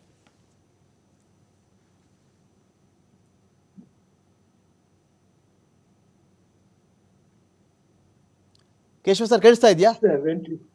ಸುರಳಿಗೆ ಇನ್ನೊಂದು ಕಡೆ ನಾವು ಚೆಕ್ ಮಾಡಿಕೊಂಡಾಗ ಈ ವಾರ್ ಇವತ್ತಿಗೆ ಇರಾನ್ನ ಸ್ಟ್ರೆಂತ್ ಮತ್ತು ಇರಾನ್ನ ವೀಕ್ನೆಸ್ ಅಂತ ಬಂದಾಗ, ನೀವು ಇರಾನ್ ಸ್ಟ್ರೆಂತ್ ಏನೇ ಇದ್ದರೂ ಯಾವತ್ತಿಗೆ ಅಮೆರಿಕ, ಈಗ ಮಧ್ಯಪ್ರಾಚ್ಯದಲ್ಲಿ ಅಮೆರಿಕ ಏನು ಮಾಡ್ತಾಯಿದೆ, ತನ್ನ ಸೇನೆಯ ಪಡೆಗಳಿಗೆ ಡೈರೆಕ್ಟ್ಲಿ ಆರ್ ಇಂಡೈರೆಕ್ಟ್ಲಿ ಸ್ವಲ್ಪ ಶೂಲೇಸ್ ಕಟ್ಕೊಂಡು ಸ್ವಲ್ಪ ರೆಡಿಯಾಗಿರಪ್ಪ, ನೀವು ರೆಡಿಯಾಗಿರಪ್ಪ ಅಂತ ಹೇಳಿ ಮೆಸೇಜ್ ಬಂದಿದೆ. ಆ ಒಂದು ಪಡೆಗಳು ಕೂಡ ಒಂದು ಹಂತಕ್ಕೆ ರೆಡಿ ಆಗ್ತಾ ಇವೆ. ಇದ್ರ ಜೊತೆಗೆ ಇಸ್ರೇಲ್ ಬೇರೆ ಇದೆ. ಇಸ್ರೇಲ್ 1700 ಕಿಲೋಮೀಟರ್ ದೂರದಲ್ಲಿರ್ತಕ್ಕಂಥ, 1600 ಕಿಲೋಮೀಟರ್ ದೂರದಲ್ಲಿರ್ತಕ್ಕಂತಹ ಇರಾನನ್ನು ನೇರವಾಗಿ ಮನೇಲಿ ಕೂತ್ಕೊಂಡು ಟಾರ್ಗೆಟ್ ಮಾಡಿ ಬಟನ್ ಒತ್ತಿದ್ರೆ ಮುಗೀತು ಅನ್ನೋ ಮಟ್ಟದಲ್ಲಿ ಇದ್ದಾಗ ಇರಾನ್ ಏನು ಮಾಡಬಲ್ಲದು? ಒಂದು ಕಾಲಕ್ಕೆ ಇರಾನ್, ಇರಾಕ್, ಸದ್ದಾಮ್ ಹುಸೇನ್ ಅವತ್ತಿಗೆ ವಾರ್ ಮಾಡಿದರು. ಇರಾನ್ ಏನು ಕಳ್ಕೊಳ್ತು, ಏನು ಪಡ್ಕೊಳ್ತು, ಸದ್ದಾಮ್ ಹುಸೇನ್ ಏನು ಪಡ್ಕೊಂಡ, ಅಮೆರಿಕ ಎದುರು ಹಾಕ್ಕೊಂಡು ಸದ್ದಾಮ್ ಹುಸೇನ್ ಏನು ಪಡ್ಕೊಂಡು ನಮ್ಗೆ ಗೊತ್ತಿರ್ತಕ್ಕಂಥ ವಿಚಾರ. ಅಮೆರಿಕ ಎದುರು ಹಾಕ್ಕೊಂಡು ಕೂಡ ಇರಾನ್ ಆರಾಮಾಗಿ, ಎಸ್ಪೆಷಲಿ ಅಯಾತೊಲ್ಲಾ ಖಮೇನಿ ಉಸಿರಾಡಬಹುದಾ ಅಲ್ಲಿ ಅಂತ? ಈಗ ಈ ಒಂದು ಆಪರೇಷನ್ ಏನು ನಡೀತಿದೆ ಅಲ್ವಾ, ಇದರ ಮೇಯ್ನ್ ಒಂದು ಉದ್ದೇಶ ಏನು ಅಂತ ನಾನು ನಿಮಗೆ ಹೇಳಿದೆ. ಓಕೆ, ಒಂದು ಇಸ್ರೇಲ್ ಮಿಲಿಟರಿ ಡಾಕ್ಟ್ರಿನ್ ಇದೆ. ಯಾಕಂದರೆ 1948 ಇಸ್ರೇಲ್ ಕ್ರಿಯೇಟ್ ಆದಮೇಲೆ ಅವರ ಒಂದು ಇದೇನಿದೆ ಸರೌಂಡಿಂಗ್ಸ್ ನೀವು ನೋಡಿದ್ರೆ ಕಂಪ್ಲೀಟ್ಲಿ ಹಾಸ್ಟೈಲ್. ಓಕೆ, ಅವರ ಒಂದು ಡಾಕ್ಟ್ರಿನ್ ಏನು ಹೇಳುತ್ತೆ ಅಂತ ಹೇಳಿದ್ರೆ ನೆವರ್ ಅಗೈನ್ ಡಾಕ್ಟ್ರಿನ್ ಅಂತ ಹೇಳ್ಬಿಟ್ಟು ಕರೀತಾರೆ ಅದನ್ನು. ಇಸ್ರೇಲ್ ಮಿಲಿಟರಿ ಡಾಕ್ಟ್ರಿನ್ನ ನೆವರ್ ಅಗೈನ್ ಡಾಕ್ಟ್ರಿನ್ ಅಂತಾರೆ. ಅಂದರೆ ಯಾರಾದರೂ ನಮ್ಮನ್ನು ಅಟ್ಯಾಕ್ ಮಾಡೋಕ್ಕೆ ಟ್ರೈ ಮಾಡಿದ್ರೆ hit him back so hard, he should never again try to hit us again. ಇನ್ನೊಂದ್ಸಲ ಅವ್ರು ನಮ್ಮ ಮೇಲೆ ಅಟ್ಯಾಕ್ ಮಾಡಬಾರ್ದು ಆ ರೀತಿ. ಬಟ್ ಈಗ ಅವರ ಎಕ್ಸಿಸ್ಟೆನ್ಷಿಯಲ್ ಕ್ರೈಸಿಸ್ ಆಗಿದೆ. And A nuclear capable Iran ಏನಿದೆ ಅದು ಅಮೆರಿಕಾಗೂ ಒಂದು ಥ್ರೆಟ್ಟು, ಮತ್ತು ಇಸ್ರೇಲ್ಗೂ ಇನ್ನೂ ತುಂಬ ದೊಡ್ಡ ಥ್ರೆಟ್. ಯಾಕಂದರೆ ಅವರು ಮುಂಚೆ ಫ್ರೆಂಡ್ಸ್ ಆಗಿದ್ದವರು. ಅವರು Iran and Israel var friends. 1979 Islamic ಅದು ರೆವಲ್ಯೂಷನ್ ಆದಮೇಲೆ, ಆವಾಗ ಖಮೇನಿ ಬಂದ ಮೇಲೆ, ಆವಾಗಿಂದ ಇವರು ಏನಾದ್ರು ಒಬ್ರಿಗೊಬ್ರು ಹಾಸ್ಟೈಲ್ ಆದರು. ಅವರು ಇವ್ರನ್ನ ಝೋಯನಿಸ್ಟ್ ಅಂತ ಕರೀತಾರೆ, ಅವರು ಇವ್ರನ್ನ ಪರ್ಷಿಯನ್ ಇಸ್ಲಾಮಿಕ್ ರೆಜಿಮ್ ಅಂತ ಹೇಳ್ಬಿಟ್ಟು ಏನು ಕರೀತಾರೆ. ಇದು ವರ್ಲ್ಡ್ಗೆ ಇದಾಗಿದೆ. Okay, as of now of course it's true, Iran counter attack ಮಾಡ್ತಿದೆ ಇಸ್ರೇಲ್ ಮೇಲೆ, ಅವರ ಹೈಪರ್ಸೋನಿಕ್ ಮಿಸೈಲ್ಸ್ ಬರ್ತಾ ಇದೆ. Iron dome 90 to 95, iron dome correct ಆಗಿ ಕೆಲಸ ಮಾಡ್ತಿದೆ. ಲೆಟ್ ಮಿ ಟೆಲ್ ಯು, ತುಂಬಾ ಕಡೆ ಅದು ಇನ್ಫಾರ್ಮೇಶನ್ ಏನ್ ಬರ್ತಿದೆ ಅಂತ ಹೇಳಿದ್ರೆ ಐರನ್ ಡೋಮ್ ಫೇಲ್ ಆಗ್ಬಿಟ್ಟಿದೆ, ಅವರ ಇದು ಏನು ಸ್ಲಿಂಗ್, ಡೇವಿಡ್ ಸ್ಲಿಂಗ್ ಅದು ಫೇಲ್ ಆಗ್ಬಿಟ್ಟಿದೆ, air defence system of Israel ಅದು ಫೇಲ್ ಆಗಿಲ್ಲ. ಒಂದು ಟ್ಯಾಕ್ಟಿಕ್ ಮಾಡ್ತಿದೆ ಈಗ ಇರಾನ್, ಏನಂತ ಹೇಳಿದ್ರೆ ಇರಾನ್ ಪ್ಲಸ್ ಇರಾನ್ ಪ್ರಾಕ್ಸೀಸ್, ಲೆಬನನ್ ಅಲ್ಲಿರೋ ಹೆಸ್ಬೊಲ್ಲಾ ಮತ್ತೆ ಗಾಜಾ ಅಲ್ಲಿರೋ ಹಮಾಸ್, ಇವರೆಲ್ಲ ಓವರ್ವೆಲ್ಮ್ ಮಾಡ್ತಿದ್ದಾರೆ. ಅಂದ್ರೆ ಒಂದು 100 ಮಿಸೈಲ್ಸ್ ಬಂದ್ರೆ ಈ ಒಂದು ಐರನ್ ಡೋಮ್ ಸಿಸ್ಟಮ್ ಏನಿದೆ ಅದು 100 ಮಿಸೈಲ್ಸ್ ನ ಇಂಟರ್ಸೆಪ್ಟ್ ಮಾಡುತ್ತೆ. 370 ಬಂದ್ರೆ ಮಾಡಕ್ಕಾಗಲ್ಲ. ಯಾವುದೋ ಒಂದು ಎಸ್ಕೇಪ್ ಆಗುತ್ತೆ, ಅದು ಬರುತ್ತೆ. ಇದು ನಡೀತಿದೆ. ಯಾವ ಸಿಸ್ಟಮು ಇಸ್ರೇಲ್ ಫೇಲ್ ಆಗಿಲ್ಲ, ಅದು ಫೇಲ್ ಆಗೋದಿಲ್ಲ. ಬಟ್ ಹೈಪರ್ಸಾನಿಕ್ ಮಿಸೈಲ್ಸ್ಗೆ ಐರನ್ ಡೋಮ್ ಡಿಸೈನ್ ಆಗಿಲ್ಲ. ಹ್ಯಾವಿಂಗ್ ಸೆಡ್ ದಟ್, ಈಗ ಕಂಪ್ಲೀಟ್ ಆಗಿ ಅವರ ಏರ್ ಫೋರ್ಸ್ ಏನಿದೆ ಡಿಗ್ರೇಡ್ ಮಾಡಿಬಿಟ್ಟಿದೆ. ಯಾಕಂದ್ರೆ ನೀವೇ ನೋಡಿದಿರ, ಇರಾನ್ ಫೈಟರ್ ಜೆಟ್ಸ್ ಎಲ್ಲೂ ಹೋಗಿ ಅಟ್ಯಾಕ್ ಮಾಡಕ್ ಆಗ್ತಿಲ್ಲ. ಕಾರಣ ನೀವು ಫಸ್ಟ್ ಏನ್ ಹೇಳಿದ್ರಲ್ಲ, Iranian air space is completely under Israel control. First military language ಅಲ್ಲಿ ನಾನು ಹೇಳ್ಬೇಕಂತ ಹೇಳಿದ್ರೆ, ನೀವು ಒಂದು ದೇಶದ ಒಂದು ಏರ್ ಸ್ಪೇಸ್ ನ ಕಂಟ್ರೋಲ್ಗೆ ತಗೋಬೇಕು ಅಂತ ಹೇಳಿದ್ರೆ ಅವರ ಏರ್ ಡಿಫೆನ್ಸ್ ಸಿಸ್ಟಮ್ ಏನಿರುತ್ತಲ್ಲ, you will destroy it completely. When I say air defence system, ಅವರ air defence guns and missiles ಜೊತೆಲಿ ನೀವು ಅವರ radars and control stations destroy ಮಾಡ್ತೀರಾ. ಟೋಟಲ್ ಆಗಿ ಡೆಸ್ಟ್ರಾಯ್ ಆಗಿದೆ. ನಾವು ಇಸ್ರೇಲ್ನ ಬೇಹುಗಾರಿಕಾ ಆಫೀಸರ್ ನಾವು ಹೊಡೆದು ಹಾಕಿದ್ವಿ ಅಂತ ಇರಾನ್ ಕ್ಲೈಮ್ ಮಾಡ್ತಾ ಇದೆ. ಇಸ್ರೇಲ್ನ ಬೇಹುಗಾರಿಕಾ ಪಡೆ ಇದ್ದಂತ ಆ ಒಂದು ಸ್ಪೇಸ್ ನಾವು ಹೊಡೆದು ಹಾಕ್ಬಿಟ್ಟಿದೀವಿ. ಒಂದು ಜೋಕ್ ನಡೀತಾ ಇದೆ ಅದ್ರ ಬಗ್ಗೆ, ನಿಜ ಇರ್ಬೋದು. ಏನಂತ ಹೇಳಿದ್ರೆ, ಇರಾನ್ ಮೊಸಾದ್ ಹೆಡ್ ಕ್ವಾರ್ಟರ್ ಮೇಲೆ ಅಟ್ಯಾಕ್ ಮಾಡ್ತು ಅಂತ ಹೇಳ್ಬಿಟ್ಟು ಹೇಳ್ತಂತೆ. ಸೊ ಇಸ್ರೇಲೀಸ್ ನಗ್ತಾ ಇದ್ರಂತೆ, ಒಳ್ಳೇದಾಯ್ತು ನೀವು ಮೊಸಾದ್ ಮೇಲೆ ಅಟ್ಯಾಕ್ ಮಾಡಿದ್ದು, ಯಾಕಂದ್ರೆ ಅಲ್ಲಿ ಯಾರೂ ಇರಲಿಲ್ಲ, ಯಾಕಂದ್ರೆ ಅವರೆಲ್ಲ ಹೋಗ್ಬಿಟ್ಟು ಇರಾನಲ್ಲೇ ಕೂತ್ಕೊಂಡಿದ್ದಾರೆ. ಈ ರೀತಿ ಜೋಕ್ ನಡೀತಾ ಇದೆ ಈಗ. That's besides the point. So ಈಗ ಇಮ್ಯಾಜಿನ್ ಮಾಡ್ಕೊಳ್ಳಿ, ಅಮೆರಿಕಾನು ಇದರಲ್ಲಿ ಇನ್ವಾಲ್ವ್ ಆಗ್ಬಿಟ್ಟು ಈಗ ಅವ್ರ ಮೇಲೆ ಅಟ್ಯಾಕ್ ಮಾಡಿದ್ರೆ, ಆಲ್ರೆಡಿ ಡಿಗ್ರೇಡ್ ಆಗಿದ್ದಾರೆ. ಇದು ಸಿಸ್ಟಮ್ಯಾಟಿಕಲಿ ಇನ್ನೊಂದು ವಾರ ಮ್ಯಾಕ್ಸಿಮಮ್ ಅವರು ಮಿಸೈಲ್ಸ್ ಲಾಂಚ್ ಮಾಡ್ಬೋದು. There will be a point ಅವರ ಸಪ್ಲೈಸ್ ನಿಂತೋಗುತ್ತೆ. ಅವರ ಏರ್ ಸ್ಪೇಸ್ ಆಲ್ರೆಡಿ ಹೋಗಿದೆ. ಅಂಡ್ ಸಪ್ಲೈ ಇಲ್ದಿರಾ ಏರ್ ಸ್ಪೇಸ್ ನಿಮ್ಮ ಹತ್ರ ಇಲ್ದಿರಾ ಇರಾನ್ ಹೇಗೆ ಮಾಡೋದು? ಇರಾನ್ ನಿಜಕ್ಕೂ ಅಣ್ವಸ್ತ್ರಗಳನ್ನ ಇಟ್ಕೊಂಡ್ರೆ ಅಮೆರಿಕಾಗೆ ಅಷ್ಟೊಂದು ತಲೆ ಕೆಟ್ಟೋಗುತ್ತಾ? ಇರಾನ್ ಬಳಿಯಲ್ಲಿ ಏನಾದರೂ ಅಣ್ವಸ್ತ್ರ ಇದ್ದು ಬಿಟ್ರೆ, ಯಾರ ಹತ್ರ ಅಣ್ವಸ್ತ್ರ ಇದ್ರೂ ಅಮೆರಿಕಾಗೆ ತಲೆ ಕೆಡುತ್ತೆ. Let me tell you, it can be a friendly nation. ಯಾಕಂದ್ರೆ firstly it's a threat for global security, ಅದಂತೂ ಇದ್ದೇ ಇದೆ. ಬಟ್ ಅದು ಬಿಟ್ಟು ಅಕಸ್ಮಾತ್ ಏನಾದರೂ ಎಲ್ಲಾದ್ರೂ ನ್ಯೂಕ್ಲಿಯರ್ ಅಟ್ಯಾಕ್ ಆದ್ರೂ the first destruction of that nuclear attack, ಅದು ಎಲ್ಲೇ ನ್ಯೂಕ್ಲಿಯರ್ ಬಾಂಬ್ ಅಟ್ಯಾಕ್ ಆಗಲಿ, ಅದರ ಡಿಸ್ಟ್ರಕ್ಷನ್ ವರ್ಸ್ಟ್ ಎಫೆಕ್ಟ್ಸ್ ಏನಿರುತ್ತೆ ಅದು ಅಮೆರಿಕ ಮೇಲೆ ಇದೆ. ಕಾರಣ ದ ಇಂಡಸ್ಟ್ರಿ ಆಫ್ ವೆಪನ್ಸ್ ಏನಿದೆಯಲ್ಲ, the global weapons industry, it is being controlled by United States of America. ಅದಕ್ಕೆ ತುಂಬಾ ದೊಡ್ಡ ಹೊಡೆತ ಬೀಳುತ್ತೆ. ಸೇಲ್ಸ್ ನಿಂತೋಗುತ್ತೆ, ಅವಾಗ ಜಾಸ್ತಿ ಸೇಲ್ಸ್ ಆಗಲ್ಲ. Because nuclear bomb is the ultimate one. ಅದರಿಂದ ಆಚೆ ಇನ್ನೇನು ಇಲ್ಲ. ಸೊ ಯಾರಿಗೆ ಇಟ್ಬಿಡುತ್ತೆ? ಸೊ ಎಲ್ಲರಿಗೂ ತಲೆ ಕೆಡುತ್ತೆ. ಬಿಸೈಡ್ಸ್ ದಟ್, ಈ ಇರಾನಿಯನ್ಸ್ ಏನು ಹೇಳ್ತಾರೆ, ಅವರ ಜನ ನೀವು ನೋಡಿದ್ರೆ ಅವರ ಮಿಲಿಟರಿ ಲೀಡರ್ಸ್ ಆಗ್ಬೋದು, ಪೊಲಿಟಿಕಲ್ ಲೀಡರ್ಸ್ ಆಗ್ಬೋದು, and some of the common people also, and their proxies, death to Israel, death to America, ಅವ್ರು ಯಾವಾಗಲೂ ಇದೇ ಒಂದು ಸ್ಲೋಗನ್ಸ್ ಹೇಳ್ತಾ ಇರ್ತಾರೆ.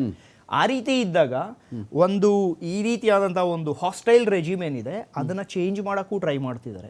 ಒಂದು, Iran should never be a nuclear capable country. It is good for global peace as well. ಅದರ ಜೊತೆಯಲ್ಲಿ regime change ಆಗಬೇಕು. ಅದು ಅವರ ಇರಾನಿಯನ್ ಜನ ಕೂಡ ಅದನ್ನೇ ಮಾಡ್ತಿದ್ದಾರೆ, ರೆಜಿಮ್ ಚೇಂಜ್ ಮಾಡಬೇಕು. ಬಟ್ ನೆಕ್ಸ್ಟ್ ಒಂದು ಕ್ವೆಶ್ಚನ್ ಬರುತ್ತೆ, ಖಮೇನಿ ಚೇಂಜ್ ಆದ್ಮೇಲೆ ಏನ್ ಬರೋದಿದೆ? ಅಲ್ಲ, ಖಮೇನಿ ಚೇಂಜ್ ಮಾಡಿಸೋದು ಅಮೆರಿಕ ಕೆಲಸನಾ? ಈಗ ಒಬ್ಬ ಸೂಪರ್ ಪವರ್ ಕೆಲಸನಾ ಅದು? ಖಮೇನಿ ಚೇಂಜ್ ಆಗ್ಬಿಡಬೇಕು. ಈಗ ನೀವು ಸೂಪರ್ ಪವರ್ ಇದು ಅಂತ, ನೀವು ಸೂಪರ್ ಪವರ್ ಅಂತ ನಿಮ್ಮನ್ನ ನೀವು ಪ್ರೂವ್ ಮಾಡ್ಕೋಬೇಕು ಅಂತ ಹೇಳಿದ್ರೆ ಇದೆಲ್ಲ ಆಟ ಆಡಬೇಕು. ನೀವು ಎಲ್ಲಿ ಏನ್ ಬೇಕಾದ್ರೂ ಮಾಡಕ್ ನಾನು ರೆಡಿ ಇದ್ದೀನಿ, ನನ್ನಲ್ಲಿ ಅಷ್ಟು ಶಕ್ತಿ ಇದೆ ಅಂತ ನೀವು ತೋರಿಸ್ಬೇಕು. ಸೂಪರ್ ಮ್ಯಾನ್ ಆಗ್ಬೇಕು, ನೀವು ಆಗ್ಬೇಕು. ಈಗ ಏನ್ ಹೇಳ್ತಿದೆ US, ಈ ಇರಾನಿಯನ್ ಜನ ಏನಿದ್ದಾರೆ ಅವರಿಗೋಸ್ಕರ ನಾನು ಇದನ್ನ ಮಾಡ್ತೀನಿ ಅಂತ ಅಮೆರಿಕ ಬಂದು ಹೇಳುತ್ತೆ. ಈಗ ಇರಾನಿಯನ್ ಕಾಮನ್ ಇಸ್ರೇಲ್ ಕೂಡ ಹೇಳ್ತಾರೆ, ಇವರು ಅಫ್ಘಾನಿಸ್ತಾನಕ್ಕೆ ಏನ್ ಮಾಡಿದ್ರು ಅಂತ ಜಗತ್ ನೋಡಿದೆ. ಎಕ್ಸಾಕ್ಟ್ಲಿ, ನಾನು ಅದನ್ನೇ ಹೇಳಿದ್ದು. ನೀವು ತಾಲಿಬಾನ್ ತೆಗೆದಾಕ್ತೀವಿ ಅಂತ ಹೇಳಿ ತಾಲಿಬಾನ್ ಗವರ್ಮೆಂಟ್ ನಿಲ್ಲಿಸ್ಬಿಟ್ಟು ಹೋಗ್ಬಿಟ್ಟಂತ ಮಹಾನ್ ದೇಶ ಅಮೆರಿಕ. ನೀವು ತೆಗೀತೀರಾ, ಬಟ್ ಯಾರನ್ನ ಇಡಬೇಕು ಅಂತ ನಿಮ್ಮ ಹತ್ರ ಇಲ್ವೇ ಇಲ್ಲ, ಐಡಿಯಾನೇ ಇಲ್ಲ. ನೆಕ್ಸ್ಟ್ ಇಲ್ಲ. ನೀವು ಅಮೆರಿಕನ್ ಹಿಸ್ಟ್ರಿ ನೋಡಿ, ಯಾವ್ಯಾವ ದೇಶದ ಮೇಲೆ ಅಟ್ಯಾಕ್ ಮಾಡಿ ಹೋಯ್ತಲ್ಲ, ಹೋಗಕ್ಕೆ ಮುಂಚೆ, ಅಟ್ಯಾಕ್ ಮಾಡಕ್ ಮುಂಚೆ, ಅಮೆರಿಕ ಅಟ್ಯಾಕ್ ಮಾಡಕ್ ಮುಂಚೆ ಅಲ್ಲಿ ಏನೇನು ಅರಾಜಕತೆಗಳಿತ್ತು ಅದರ 1000 ಪಟ್ಟು ಜಾಸ್ತಿ ಅರಾಜಕತೆ ಅವ್ರು ಅಟ್ಯಾಕ್ ಮಾಡಿ ವಾಪಸ್ ಆಮೇಲೆ ವೆಪನ್ ಸೇಲ್ ಆಗ್ಬೇಕಲ್ಲ ಆಮೇಲೂ ಕೂಡ. ಎಕ್ಸಾಕ್ಟ್ಲಿ, ಫೈನ್ ಫೈನ್, ಎಲ್ಲ ಬಿಟ್ಟು ಹೋಗ್ತಾರಲ್ಲ. ಫೈನ್ ಫೈನ್, ನಾನು ವಾಸುದೇವ್ ಸರ್ ಹತ್ರ ಮಾತಾಡ್ಬಿಡ್ತೀನಿ. ವಾಸುದೇವ್ ಸರ್, ಈಗ ಈ ಥರ ಸುತ್ತಕೊಂಡು ಬಳಸ್ಕೊಂಡು ಮಧ್ಯಪ್ರಾಚ್ಯ ಇಲ್ಲ, ಈ ಕಡೆ ಪಾಕಿಸ್ತಾನದಲ್ಲಿ ಬರುವಂತಿಲ್ಲ, ಯಾವತ್ತಿಗೇನೋ ಗೊತ್ತಾಗ್ತಾ ಇಲ್ಲ ಅಂತ ಬಂದಾಗ ಅದು ನಾರ್ಮಲ್ ಒಬ್ಬ ಪ್ರಯಾಣಿಕರಾಗಲಿ ಅಥವಾ ನಾವು ಬರಬೇಕಾಗಿರ್ತಕ್ಕಂಥ ಗೂಡ್ಸ್ಗಳಾಗಲಿ, ವಾಯು ಪ್ರದೇಶದಿಂದ ನಮಗಾಗಿರ್ಬೇಕಂತ ಆಗ್ತಾ ಇರ್ತಕ್ಕಂಥ ಆದಾಯ ಆಗಲಿ, ಅದು ಎಷ್ಟು ನಮಗೆ ಕಡಿಮೆ ಆಗುತ್ತೆ ಆದಾಯ, ಖರ್ಚು ಎಷ್ಟು ಜಾಸ್ತಿ ಆಗುತ್ತೆ, ಭಾರತಕ್ಕೆ ಇರ್ತಕ್ಕಂಥ ರೂಟ್ಗಳೇನು, ಥ್ರೂ ಇರಾನ್ ಅಥವಾ ಫ್ರಮ್ ಇರಾನ್ ಆಗಲಿ ಅಥವಾ ಫ್ರಮ್ ಇಸ್ರೇಲ್ ಆಗಲಿ, ಯಾವ ರೂಟಿಂದ ಭಾರತಕ್ಕೆ ಬರಬಹುದಾಗುತ್ತೆ, ಭಾರತ ಯಾವ ಕಡೆಯಿಂದ ಹೋಗಬಹುದಾಗುತ್ತೆ ಅಲ್ಲಿಗೆ ಅಂತ?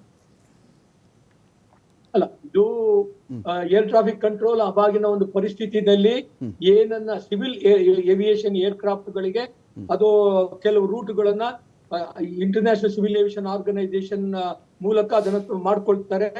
ಬಾಂಬೆಗೆ, ಕೈರೋದಿಂದ ಬಾಂಬೆಗೆ ಬರೋದಕ್ಕೆ ರೂಟ್ಗಳನ್ನ ಅವರಿಗೆ ಈಗಾಗಲೇ ರೂಟ್ ಇರುತ್ತೆ, ಅದನ್ನ ಸ್ವಲ್ಪ ಡಿವಿಯೇಟ್ ಮಾಡಿ.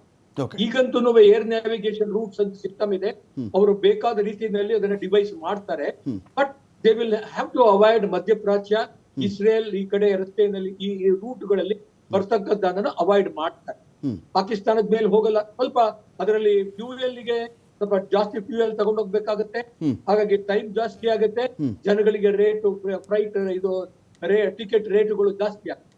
ಇದರಲ್ಲಿ ಏನು ಸಂದೇಹನೇ ಇಲ್ಲ. ಇದು ಏರ್ಲೈನ್ಸ್ಗಳು, DGCA ಇವರೆಲ್ಲ ಸೇರ್ಕೊಂಡು ಅದನ್ನ ಫಿಕ್ಸ್ ಮಾಡ್ತಾರೆ. ಅದ್ರ ಬಗ್ಗೆ ನಾವು ಈಗ ಹೆಚ್ಚಿಗೆ ನಾವು ಹೇಳುವಂತ ಪರಿಸ್ಥಿತಿನಲ್ಲೂ ಇಲ್ಲ. ಯಾವ ರೂಟ್ ಅನ್ನ ಯಾವ ತರಹದಲ್ಲಿ ಅವ್ರು ಬಳಸ್ಕೊತಾರೆ ಅದ್ರ ಮೇಲೆ ಅದು ಹೊರಟೋಗುತ್ತೆ. ಆದ್ರೆ ಈ ಒಂದು ಅಮೆರಿಕ ಏನಿದೆ ಅದು ಇರಾಕ್ ನಲ್ಲೂ ಇದೇ ತರ ಹಾಳು ಮಾಡ್ತು, ವಿಯೆಟ್ನಾಂ ನಲ್ಲೂ ಏನ್ ಅರಾಜಕತೆಯನ್ನು ಉಂಟು ಮಾಡಿದೆ, ಈಗ ಇರಾನ್ ನಲ್ಲೂ ಅದೇ ತರಹ ತನ್ನದೇ ಆದಂತ ಯಾರೋ ಒಬ್ಬ ಜನನ ಅಲ್ಲಿ ಅಧಿಕಾರದಲ್ಲಿ ಸ್ಥಾಪನೆ ಮಾಡೋದಕ್ಕೆ ನೋಡ್ತಾ ಇದೆ. ಎಲ್ಲಾ ಪರಿಸ್ಥಿತಿಯಿಂದಲೂ CIA ಎಲ್ಲಾ ಕಡೆಯಿಂದಲೂ ಏನೊಂದು ಡರ್ಟಿ ರೆಜೀಮ್ಗಳನ್ನು ತಂದಿದೆ.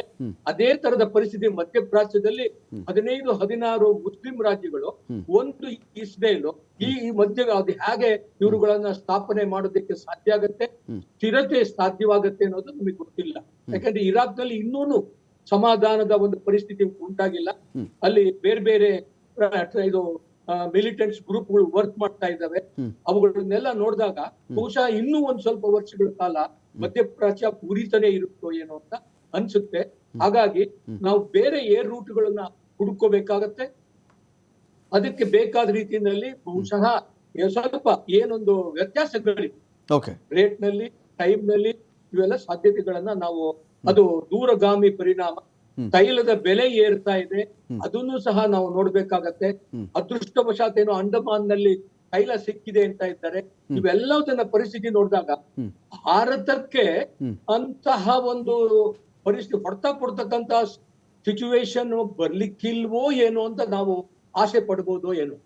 ಕೇಶವ್ ಸರ್ ಇದ್ದಾರೆ, ಮಾತಾಡ್ತೀನಿ ಅವನ್ನ. ಕೇಶವ್ ಸರ್, ನಾವಿಲ್ಲಿ ನೋಡ್ತಾ ಇದ್ವಿ ಎಕಾನಮಿ ಕಥೆ ಏನು ಅಂತ. ನಮಗೆ ಒಂದು ಆದ ಮೇಲೆ ಒಂದು ಸರ್, ಈಗ ಒಂದು ಕಡೆ ಯುಕ್ರೇನ್ ನಡೀತಾನೆ ಬರ್ತಾ ಇದೆ, ಯುಕ್ರೇನ್ ಮತ್ತು ರಷ್ಯಾ. ಅವಾಗೆಲ್ಲ ಸೂರ್ಯಕಾಂತಿ ಎಣ್ಣೆಯಿಂದ ನಾವು ಮಾತಾಡ್ತಾ ಇದ್ವಿ. ಆನಂತರದಲ್ಲಿ ರಷ್ಯಾ ಕಡೆಯಿಂದ ನಾವು ಗ್ಯಾಸ್ ಬಗ್ಗೆ ನಾವು ಮಾತಾಡ್ತಾ ಇದ್ವಿ, ಪೆಟ್ರೋಲ್ ಬಗ್ಗೆ ಮಾತಾಡ್ತಾ ಇದ್ವಿ. ಅವಾಗೇನು ರಷ್ಯಾ ಆಫರ್ ಮಾಡ್ತು 50% ಡಿಸ್ಕೌಂಟಲ್ಲಿ ನಮಗೆ ಕೊಟ್ಬಿಡ್ತೀನಿ ಅಂತ ಹೇಳಿ. ಯುಕ್ರೇನ್ ಕಡೆಯಿಂದ ಬಹಳಷ್ಟು ನಮ್ಗೆ ನಷ್ಟ ಆಯಿತು, ವೈದ್ಯಕೀಯ ವಿದ್ಯಾರ್ಥಿಗಳಲ್ಲಿ ಓದ್ತಾ ಇದ್ರು, ಇದೊಂದು ಭಾಗ. ಸುಧಾರಿಸ್ಕೊಳ್ಳೋ ಅಷ್ಟರಲ್ಲಿ ಪಾಕಿಸ್ತಾನ ಬಂತು, ಅವಾಗ ಒಂದಷ್ಟು ಪೆಟ್ಟು, ಒಂದಷ್ಟು ಏರುಪೇರುಗಳಾಯಿತು. ಈಗ ನೋಡಿದ್ರೆ ಮಧ್ಯಪ್ರಾಚ್ಯದ ಇಶ್ಯೂ ಶುರುವಾಗಿದೆ. ಇಸ್ರೇಲಿಂದ ನಮಗೇನು ನಡೀತು, ಇರಾನಿಂದ ನಮಗೇನು ನಡೀತು, ಇದೇ ರೀತಿ ಇದು ಮುಂದೆ ಬರೆದರೆ ಈಗ ಅಮೇರಿಕಾ ಬಿಡಿ, ವಿಶ್ವದಲ್ಲಿ ಯಾವ ದೇಶದಲ್ಲಿ ಏನು ಯಾರು ಜೋರ ಕೆಮ್ಮಿದ್ರು ಕೂಡ ಅಮೇರಿಕಾ ಯಾರ್ದೋ ಒಬ್ಬರ ಜೊತೆ ಸೇರ್ಕೊಳ್ಳೋದು, ಒಬ್ಬರು ನಾಶ ಮಾಡೋದು, ಅದರ ಬೆಳೆ ಬೇಯಿಸ್ಕೊಳ್ಳೋದು, ವೆಪನ್ ಡೀಲ್ ಮಾಡ್ಕೊಳ್ಳೋದು, ಸುಮ್ಮನೆ ಇರೋದು ಮಾಡ್ತಾ ಬರ್ತಾ ಇದೆ. ಸೊ ಇದೀಗ ನಮ್ಮ ಕಥೆ ಏನು, ಇಂಡಿಯಾದ ಕಥೆ ಏನಿದ್ರ ಮಧ್ಯೆ ಅಂತ? ತುಂಬಾ ಕ್ಲಿಷ್ಟವಾದ ಸ್ಥಿತಿಲಿ ಇದೀವಿ ನಾವು. ಆದ್ರೆ ಏನಂದ್ರೆ ಇಂಡಿಯಾ ಒಂದು ಮೊದಲಿನ ಡಿಫ್ರೆಂಟ್ ಪಾಲಿಸಿ ಯೋಚನೆ ಮಾಡ್ತಾ ಇದೆ. ಮೊದಲಾದ್ರೆ ನಾವು ವಾಟರ್ ಫಾಲ್ ಅಪ್ರೋಚ್ ನ ಮಾಡ್ತಾ ಇದ್ವಿ, ಅಂದ್ರೆ ಈಗಾದ್ರೆ ಹೀಗೆ ಅಂತ. ಈಗ ಡಿಫ್ರೆಂಟ್ ಸಿನಾರಿಯೋಸ್ ನ ಇಂಡಿಯಾ ಯೋಚನೆ ಮಾಡ್ತಾ ಇದೆ, ಎಜೈಲ್ ಅಪ್ರೋಚ್ ಅಂತ ಮಾಡ್ತಾ ಇದೆ ಇಂಡಿಯಾ ಸ್ಟ್ರಾಟಜಿಕ್ ಆಗಿ. ಹಂಗಾಗಿ ಎಫೆಕ್ಟ್ ಆಗೇ ಆಗತ್ತೆ, ಎಫೆಕ್ಟ್ ಆಗಲ್ಲ ಅಂತ ನಾನು ಹೇಳಲ್ಲ, ಬಟ್ ಅದರ ಎಷ್ಟು ಕಡಿಮೆ ಮಾಡಬಹುದು ಆ ತರದ ಒಂದು ಸ್ಟ್ರಾಟಜೀಸ್ ನ ಇಂಡಿಯಾ ಬಿಲ್ಡ್ ಮಾಡ್ಕೊಳ್ತಾ ಇದೆ ಅಂತ ಅನ್ಸುತ್ತೆ. ಬಟ್ ಇವತ್ತು ನನ್ಗೆ ಇರಾಕ್ ಡೆಪ್ಟಿ ಪ್ರೈಮ್ ಮಿನಿಸ್ಟರ್ ಅವರು ಫಾದ್ ಹುಸೇನ್ ಅವರು ಹೇಳಿರೋದು ಒಂದ್ ಸ್ವಲ್ಪ ಆತಂಕಕ್ಕೀಡ್ ಮಾಡುತ್ತೆ. ಯಾಕೆಂದ್ರೆ ಅವ್ರು ಏನ್ ಹೇಳ್ತಿದ್ದಾರೆ ಅಂದ್ರೆ, ಈ ಸ್ಟ್ರೈಟ್ ಆಫ್ ಹಾರ್ಮೂಸ್ ಏನಾದ್ರೂ ಒಂದ್ ವೇಳೆ ಬ್ಲಾಕ್ ಮಾಡಿದ್ರೆ ಪ್ರತಿದಿನ 5 ಮಿಲಿಯನ್ ಬ್ಯಾರಲ್ ಆಯಿಲ್ ನಿಂತೋಗುತ್ತೆ ಇದಕ್ಕೆ ವಿಶ್ವಕ್ಕೆ. ಸೊ ಅವಾಗ ಇದು $200 ಪರ್ ಬ್ಯಾರಲ್ ಅಷ್ಟು ಹೋಗ್ಬೋದು ಅಂತ. ಒಂದ್ ವೇಳೆ ಹಂಗೇನಾದ್ರೂ ಆಗ್ಬಿಟ್ರೆ ನಿಜಕ್ಕೂ ಭಾರತಕ್ಕೆ ದೊಡ್ಡ ಹೊಡೆತ ಅಂತ ಕಾಣುತ್ತೆ. ಯಾಕೆ ಆ ಮಾತನ್ನ ಹೇಳ್ತಿದ್ದೀನಿ ನಾನು ಅಂತಂದ್ರೆ, ಈಗ ನಮ್ಗೆ ಎಸ್ಟಿಮೇಟ್ಸ್ ಏನ್ ಹೇಳುತ್ತೆ ಅಂತಂದ್ರೆ, ನಾವು ಒಂದು ಗ್ರೋತ್ ರೇಟ್ ನ ಒಂದು ಲೆಕ್ಕ ಇಟ್ಕೊಂಡು ಮಾತಾಡ್ತಾ ಇದೀವಿ. ಅಂದ್ರೆ ನಾವೀಗ ವಿಶ್ವದ ಅತಿ ವೇಗವಾಗಿ ಬೆಳೀತಿರುವ ಆರ್ಥಿಕತೆ ಆಗಿರೋದ್ರಿಂದ ಎಲ್ಲ ವಿಶ್ವ ನಮ್ ಕಡೆ ನೋಡ್ತಾ ಇದೆ. ಇಲ್ಲ 6.3 to 6.8% ಅಷ್ಟು ಗ್ರೋತ್ ಆಗತ್ತೆ ಇಂಡಿಯಾ ಅಂತ. ಆದ್ರೆ ಆ ಲೆಕ್ಕಾಚಾರ ಯಾವ ತರದಲ್ಲಿ ಮಾಡ್ಕೊಂಡಿದೀವಿ ನಾವು ಅಂದ್ರೆ, $65 ಪರ್ ಬ್ಯಾರಲ್ ಇರುತ್ತೆ ಅಂತ ಒಂದು ಅಂದಾಜ್ ಮಾಡ್ಕೊಂಡು ಮಾಡಿದೀವಿ. ಅದು ಏನಾದ್ರೂ ಇವಾಗ ಒಂದು ಎಸ್ಟಿಮೇಟ್ಸ್ ಏನ್ ಹೇಳುತ್ತೆ ಅಂದ್ರೆ, ಈವನ್ ಇವರು ಫಾದ್ ಹುಸೇನ್ ಅವ್ರು ಹೇಳಿರೋ $200 ಬಿಡಿ ಪರ್ ಬ್ಯಾರಲ್ಗೆ, $10 ಹೆಚ್ಚಾದ್ರೆ ನಮ್ದು GDP 0.3 ಕಡಿಮೆ ಆಗುತ್ತೆ. ಹಾಗೇನೆ ಇನ್ಫ್ಲೇಷನ್ 0.4 ಹೆಚ್ಚಾಗುತ್ತೆ. ಸೊ ಈ ತರದ ಒಂದು ಕ್ಲಿಷ್ಟ ಸ್ಥಿತಿಯಲ್ಲಿ ನಾವಿದೀವಿ. ಆದ್ರೆ ಬಹುಶಃ ಇದು ತುಂಬಾ ಸುದೀರ್ಘವಾಗಿ ನಡೆಯಲ್ಲ ಅಂತ ನನ್ನ ಒಂದು ಅಂದಾಜು. ಯಾಕೆಂತಂದ್ರೆ ಇದರಲ್ಲಿ ಚೈನಾ ಇಂಟ್ರೆಸ್ಟ್ ಇದೆ, ಅಮೆರಿಕ ಇಂಟ್ರೆಸ್ಟ್ ಇದೆ, ಮತ್ತೆ ಈಗ ಸದ್ಯಕ್ಕೆ ಯಾರಿಗೂ 3ನೇ ಯುದ್ಧ ಬೇಡವಾದ್ರಿಂದ ಬಹುಶಃ ಇದಕ್ಕೆ ಒಂದು ಅಂತ್ಯ ರಿಯಲ್ ಎಂಡ್ ಅನ್ನೋದು ಅಮೆರಿಕ ಕಡೆಯಿಂದ ಬರ್ತಿರ್ತಕ್ಕಂಥ ವರ್ಡ್ ಸರ್. ಅದು ರಿಯಲ್ ಎಂಡ್ ಅನ್ನೋ ಒಂದು ಪದ ಅಮೆರಿಕ ಕಡೆಯಿಂದ ಬರ್ತಿದ್ಯಲ್ಲ. ಇರಾನ್ಗೆ ರಿಯಲ್ ಎಂಡ್ ಅಂತ ಕೂತ್ರೆ, ಇರಾನ್ ಜೊತೆಗೂ ಅರಬ್ ದೇಶಗಳು ಅಕ್ಕಪಕ್ಕದವ್ರು ಅವ್ರಿಗೂ ಒಬ್ಬರಲ್ಲ ಒಬ್ರು ಫ್ರೆಂಡ್ ಅವ್ರಿಗೂ ಇದಾರಲ್ಲ ಸರ್, ಅವ್ರಿಗೂ ಇದಾರೆ. ಅಲ್ಲ, ಇನ್ನೊಂದು ನಿಮ್ಗೆ ನೀವು ಹೇಳಿದಕ್ಕೆ ಇನ್ನೊಂದು ವಿಚಾರ ನಾನು ಆಡ್ ಮಾಡ್ಬೇಕು.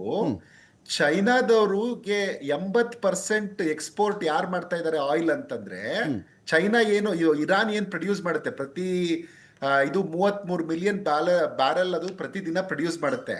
ಅದರಲ್ಲಿ 80% ಅವ್ರು ಚೈನಾಕ್ ಕೊಡ್ತಾರೆ. ಸೊ 80% ಅವ್ರು ಚೈನಾಕ್ ಕೊಡೋದ್ರಿಂದ ಚೈನಾ ಇಂಟ್ರೆಸ್ಟ್ ಇದೆ ಅಲ್ಲಿ.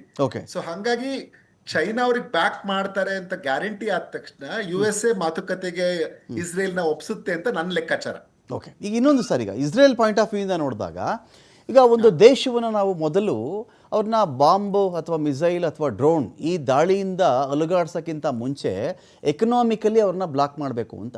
ಮೊದಲಿಗೆ ಅವ್ರಿಗೆ ಹಣಕಾಸಿನ ನೆರವು ಎಲ್ಲಿಂದ ಬರುತ್ತೆ, ಅವ್ರ ವ್ಯಾಪಾರ ಎಲ್ಲಿಂದ ಆಗುತ್ತೆ, ಅದನ್ನು ಬ್ಲಾಕ್ ಮಾಡಲೇಬೇಕು ಅಂಥೇಳಿ ಇಸ್ರೇಲ್ ಹೊಡುತ್ತೆ.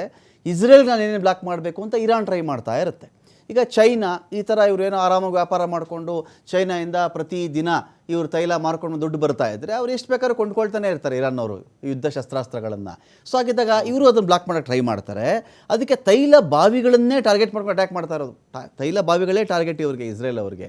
ಸೊ ಹೀಗಿದ್ದಾಗ ಅವರ ಎಕನಾಮಿಕ್ ಕಾರಿಡಾರನ್ನು ಇಸ್ರೇಲ್ ಧ್ವಂಸ ಮಾಡಿದ್ರೆ ಅವಾಗ ಏನು ಗತಿ ಅಂತ? ಇಲ್ಲ, ಖಂಡಿತ ಇದು ಭಾರತಕ್ಕೆಲ್ಲ ಇಡೀ ವಿಶ್ವಕ್ಕೆ ತೊಂದರೆ ಆಗುತ್ತೆ. ಯಾಕೆಂದ್ರೆ 80% ಅಷ್ಟು ಆಯಿಲ್ ಮೂವ್ ಆಗ್ತಾ ಇರುವ ರೂಟ್ ನ ಬ್ಲಾಕ್ ಮಾಡ್ತಾರಲ್ಲ ಇವರು. ಇದು ಬರೀ ಇವ್ರು ಎರಡು ದೇಶದ ನಡುವಿನ ಯುದ್ಧ ಆಗ ಉಳಿಯಲ್ಲ ಅದಾಗ. ಯಾಕೆಂತಂದ್ರೆ ಇಡೀ ವಿಶ್ವದ ವ್ಯಾಪಾರವನ್ನ ಅಲ್ಲೋಲು ಕಲ್ಲೋಲು ಮಾಡುತ್ತಿದ್ದು. ಸೊ ಹಂಗಾಗಿ ಇದೇನಾಗತ್ತೆ, ಇದು ಈ ಬರೀ ಎರಡರ ಮಧ್ಯೆ ಆಗಲ್ಲ. ಈಗ ಬೇರೆ ಬೇರೆ ಎಲ್ಲ ದೇಶಗಳಿಗೆ ಯಾವಾಗ ತೊಂದರೆ ಆಗುತ್ತೆ, ಬೇರೆ ಬೇರೆ ಮ್ಯಾಗ್ನಿಟ್ಯೂಡ್ ಅಲ್ಲಿ ತೊಂದರೆ ಆಗ್ಬೋದು. ಹಾಗಾಗಿ ಎಲ್ಲ ದೇಶಗಳು ಪ್ರೆಷರ್ ಮಾಡುತ್ತೆ ಅಂತ ನಾನ್ ಲೆಕ್ಕಾಚಾರ. ಯಾಕಂದ್ರೆ ಇದು ಕೇವಲ ಇಂಡಿಯಾಗೆ ತೊಂದರೆ ಆಗ್ತಾ ಇದೆ, ಚೈನಾಗೆ ತೊಂದರೆ ಆಗ್ತಿದೆ ಅಂತಲ್ಲ, ಇಡೀ ವಿಶ್ವಕ್ಕೆ ಇದರಿಂದ ತೊಂದರೆ ಆಗ್ತದೆ. ಸೊ ಹಂಗಾಗಿ ಎಲ್ಲ ಕಂಟ್ರೀಸು ಒಟ್ಟಾಗಿ ಪ್ರೆಷರ್ ಹಾಕ್ತಾರೆ ಅಂತ. ಅದರಲ್ಲಿ ಮೋರ್ಸೋ US ಮತ್ತೆ ಚೈನಾ ಮಾತುಕತೆಗೆ, ಮತ್ತೆ ರಷ್ಯಾ ಕೂಡ ಅದರಲ್ಲಿ ಭಾಗಿಯಾಗತ್ತೆ. ಯಾಕೆಂತಂದ್ರೆ ಈಗ ನಾವೇನ್ ಮಾಡ್ಕೊಂಡಿದ್ವಿ ಅಂದ್ರೆ, ಚೈನಾನ ಟ್ರೇಡ್ ರೂಟ್ ನ ಕಡಿಮೆ ಮಾಡಿ ಅವ್ರು ಯಾವ್ಯಾವ್ದು ಟ್ರೇಡ್ ರೂಟ್ ಅಲ್ಲಿ ಅವರು ಇದರಲ್ಲಿ ಹಸ್ತಕ್ಷೇಪ ಇದೆ ಅಥವಾ ಅವ್ರು ನಿರ್ಮಿಸ್ತಿದ್ದಾರೆ ಅವನ್ನ ಬಿಟ್ಟು international north south transport corridor ಮಾಡಕ್ಕೆ ಇಂಡಿಯಾ ಪ್ರಯತ್ನ ಪಡ್ತಾ ಇತ್ತು. ಅದು ಇರಾನ್ ಮೂಲಕನೇ ಪ್ರಯತ್ನ ಪಟ್ಟಿತ್ತದು. ರಷ್ಯಾಗೆ ನೇರವಾಗಿ ನಾವು ಸಂಪರ್ಕ ಸಾಧಿಸಬಹುದು, ಮತ್ತೆ ಸೆಂಟ್ರಲ್ ಏಷ್ಯಾಗೆ ಸಂಪರ್ಕ ಸಾಧಿಸಬಹುದು ಅಂತ. ಹಂಗಾಗಿನೇ ಇಂಡಿಯಾ ಕೂಡ ಚಬಹಾರ್ ಏರ್ಪೋರ್ಟ್ ಅಲ್ಲಿ ನಾವು ಆಗ್ಲೇ $85 ಬಿಲಿಯನ್ ಅಷ್ಟು ಇನ್ವೆಸ್ಟ್ಮೆಂಟ್ ಗೆ ನಾವೆಲ್ಲ ಪ್ಲಾನ್ ಮಾಡ್ಕೊಂಡು ಸ್ಟ್ರಾಟಜಿಕ್ ಆಗಿ ಸುದೀರ್ಘವಾದ ಇನ್ವೆಸ್ಟ್ಮೆಂಟ್ ನ ಮಾಡ್ತಾ ಇದೀವಿ.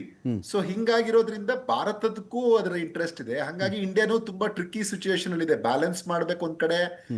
ಒಂದ್ ಕಡೆ ಇಸ್ರೇಲ್ ನ ಕೂಡ ನೋಡ್ಬೇಕು, ಒಂದ್ ಕಡೆ ಇರಾನ್ ನೋಡ್ಬೇಕು. ಆ ತರದ ಇದ್ರಲ್ಲಿದೆ. ಬಹುಶಃ ಈ ಚಾಲೆಂಜ್ ನ ಇಂಡಿಯಾ ಸರಿಯಾಗಿ ಫೇಸ್ ಮಾಡುತ್ತೆ ಅಂತ ಅನ್ಸುತ್ತೆ ನನಗೆ. ಚಬಹಾರ್ ಅಂತ ಬಂದಾಗಲೂ ಸರ್, ಭಾರತದ ಶ್ರೀಮಂತ ಉದ್ಯಮಿಯೊಬ್ಬರ ದೊಡ್ಡ ಮಟ್ಟದ ಇನ್ವೆಸ್ಟ್ಮೆಂಟ್ ಆ ಪೋರ್ಟಲ್ಲಿದೆ. ಅದು 70% ಹಿಟ್ ಆಗಿದೆ ಅಂತ ಒಂದು ಮಾಹಿತಿ ಇದೆ ಸರ್. 70% ಅದರಲ್ಲಿ ತೊಂದರೆಗೊಳಗಾಗಿದೆ ಅದು ಅಂತ. ಅದೇ ಯುದ್ಧ ಶುರುವಾದಾಗ ಇವ್ರದ್ದು ಅವ್ರದ್ದು ಅಂತ ಯಾರು ನೋಡೋದಿಲ್ಲಲ್ಲ, ಅದು ಸಮಸ್ಯೆ ಇರೋದು. ಯುದ್ಧಕ್ಕೆ ಕಣ್ಣಿಲ್ಲ.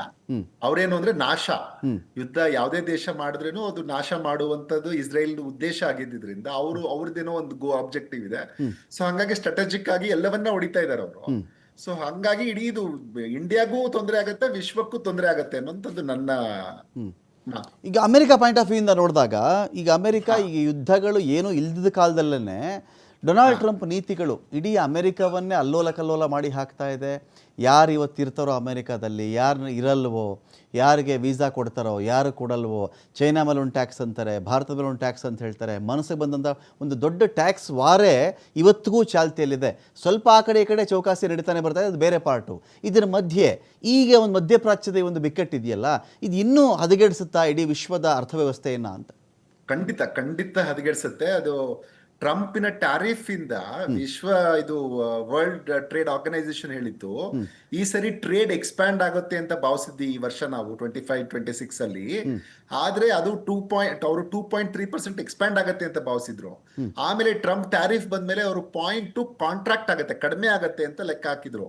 ಬಹುಶಃ ಈ ಯುದ್ಧ ಬಂದ ಮೇಲೆ ಏನಾದ್ರು ಸಮೀಕ್ಷೆ ಮಾಡಿ ಅವರು ಹೇಳಿದ್ರೆ, ಎಸ್ಟಿಮೇಟ್ ಮಾಡಿದ್ರೆ ಬಹುಶಃ ನಮ್ಗೆ 2.3 ಅಷ್ಟೇ ಕಾಂಟ್ರಾಕ್ಟ್ ಆಗತ್ತಾ ಅಂತ. ಅಷ್ಟ್ರ ಮಟ್ಟಿಗೆ ವಿಶ್ವ ಹಿಂದಕ್ಕೆ ಹೋಗುತ್ತೆ. ಯಾಕೆಂದ್ರೆ ಯಾವಾಗ್ಲೂ ಟ್ರೇಡ್ ಇಂದ ಗೇನ್ ಸಿಚುಯೇಷನ್ ಇರ್ತಾ ಇತ್ತು, ಇಲ್ಲಿ ವಿನ್ ಸಿಚುಯೇಷನ್ ಇರ್ತಾ ಇತ್ತು. ಆದ್ರೆ ಈಗ ಒಂದು ಟ್ರಂಪ್ ನೀತಿಗಳು, ಇನ್ನೊಂದು ಈ ಇರಾನ್ ಮತ್ತೆ ಇಸ್ರೇಲ್ ನಡುವಿನ ಯುದ್ಧ, ಎರಡು ನಾನು ಅಂತ ಹೊರಟಾಗ ಇದು ಖಂಡಿತ ಇದು ಇನ್ನಷ್ಟು ಅಗಾಧವಾಗಿ ವಿಶ್ವದ ಬೆಳವಣಿಗೆಗೆ ಕುಗ್ಸುತ್ತೆ ಅಂತ ನನ್ಗನ್ಸುತ್ತೆ. ಫೈನ್. ಏನು ಸುನಿಲ್, ಇಡೀ ಈ ಒಂದು ಯುದ್ಧದಲ್ಲಿ ಇಸ್ರೇಲ್ ಕೈ ಮೇಲಾಗತ್ತಾ, ಇರಾನ್ ಕೈ ಮೇಲಾಗತ್ತಾ ಅಂಥೇಳಿ ನಾವು ಗೇಜ್ ಮಾಡೋದು ಹೇಗೆ?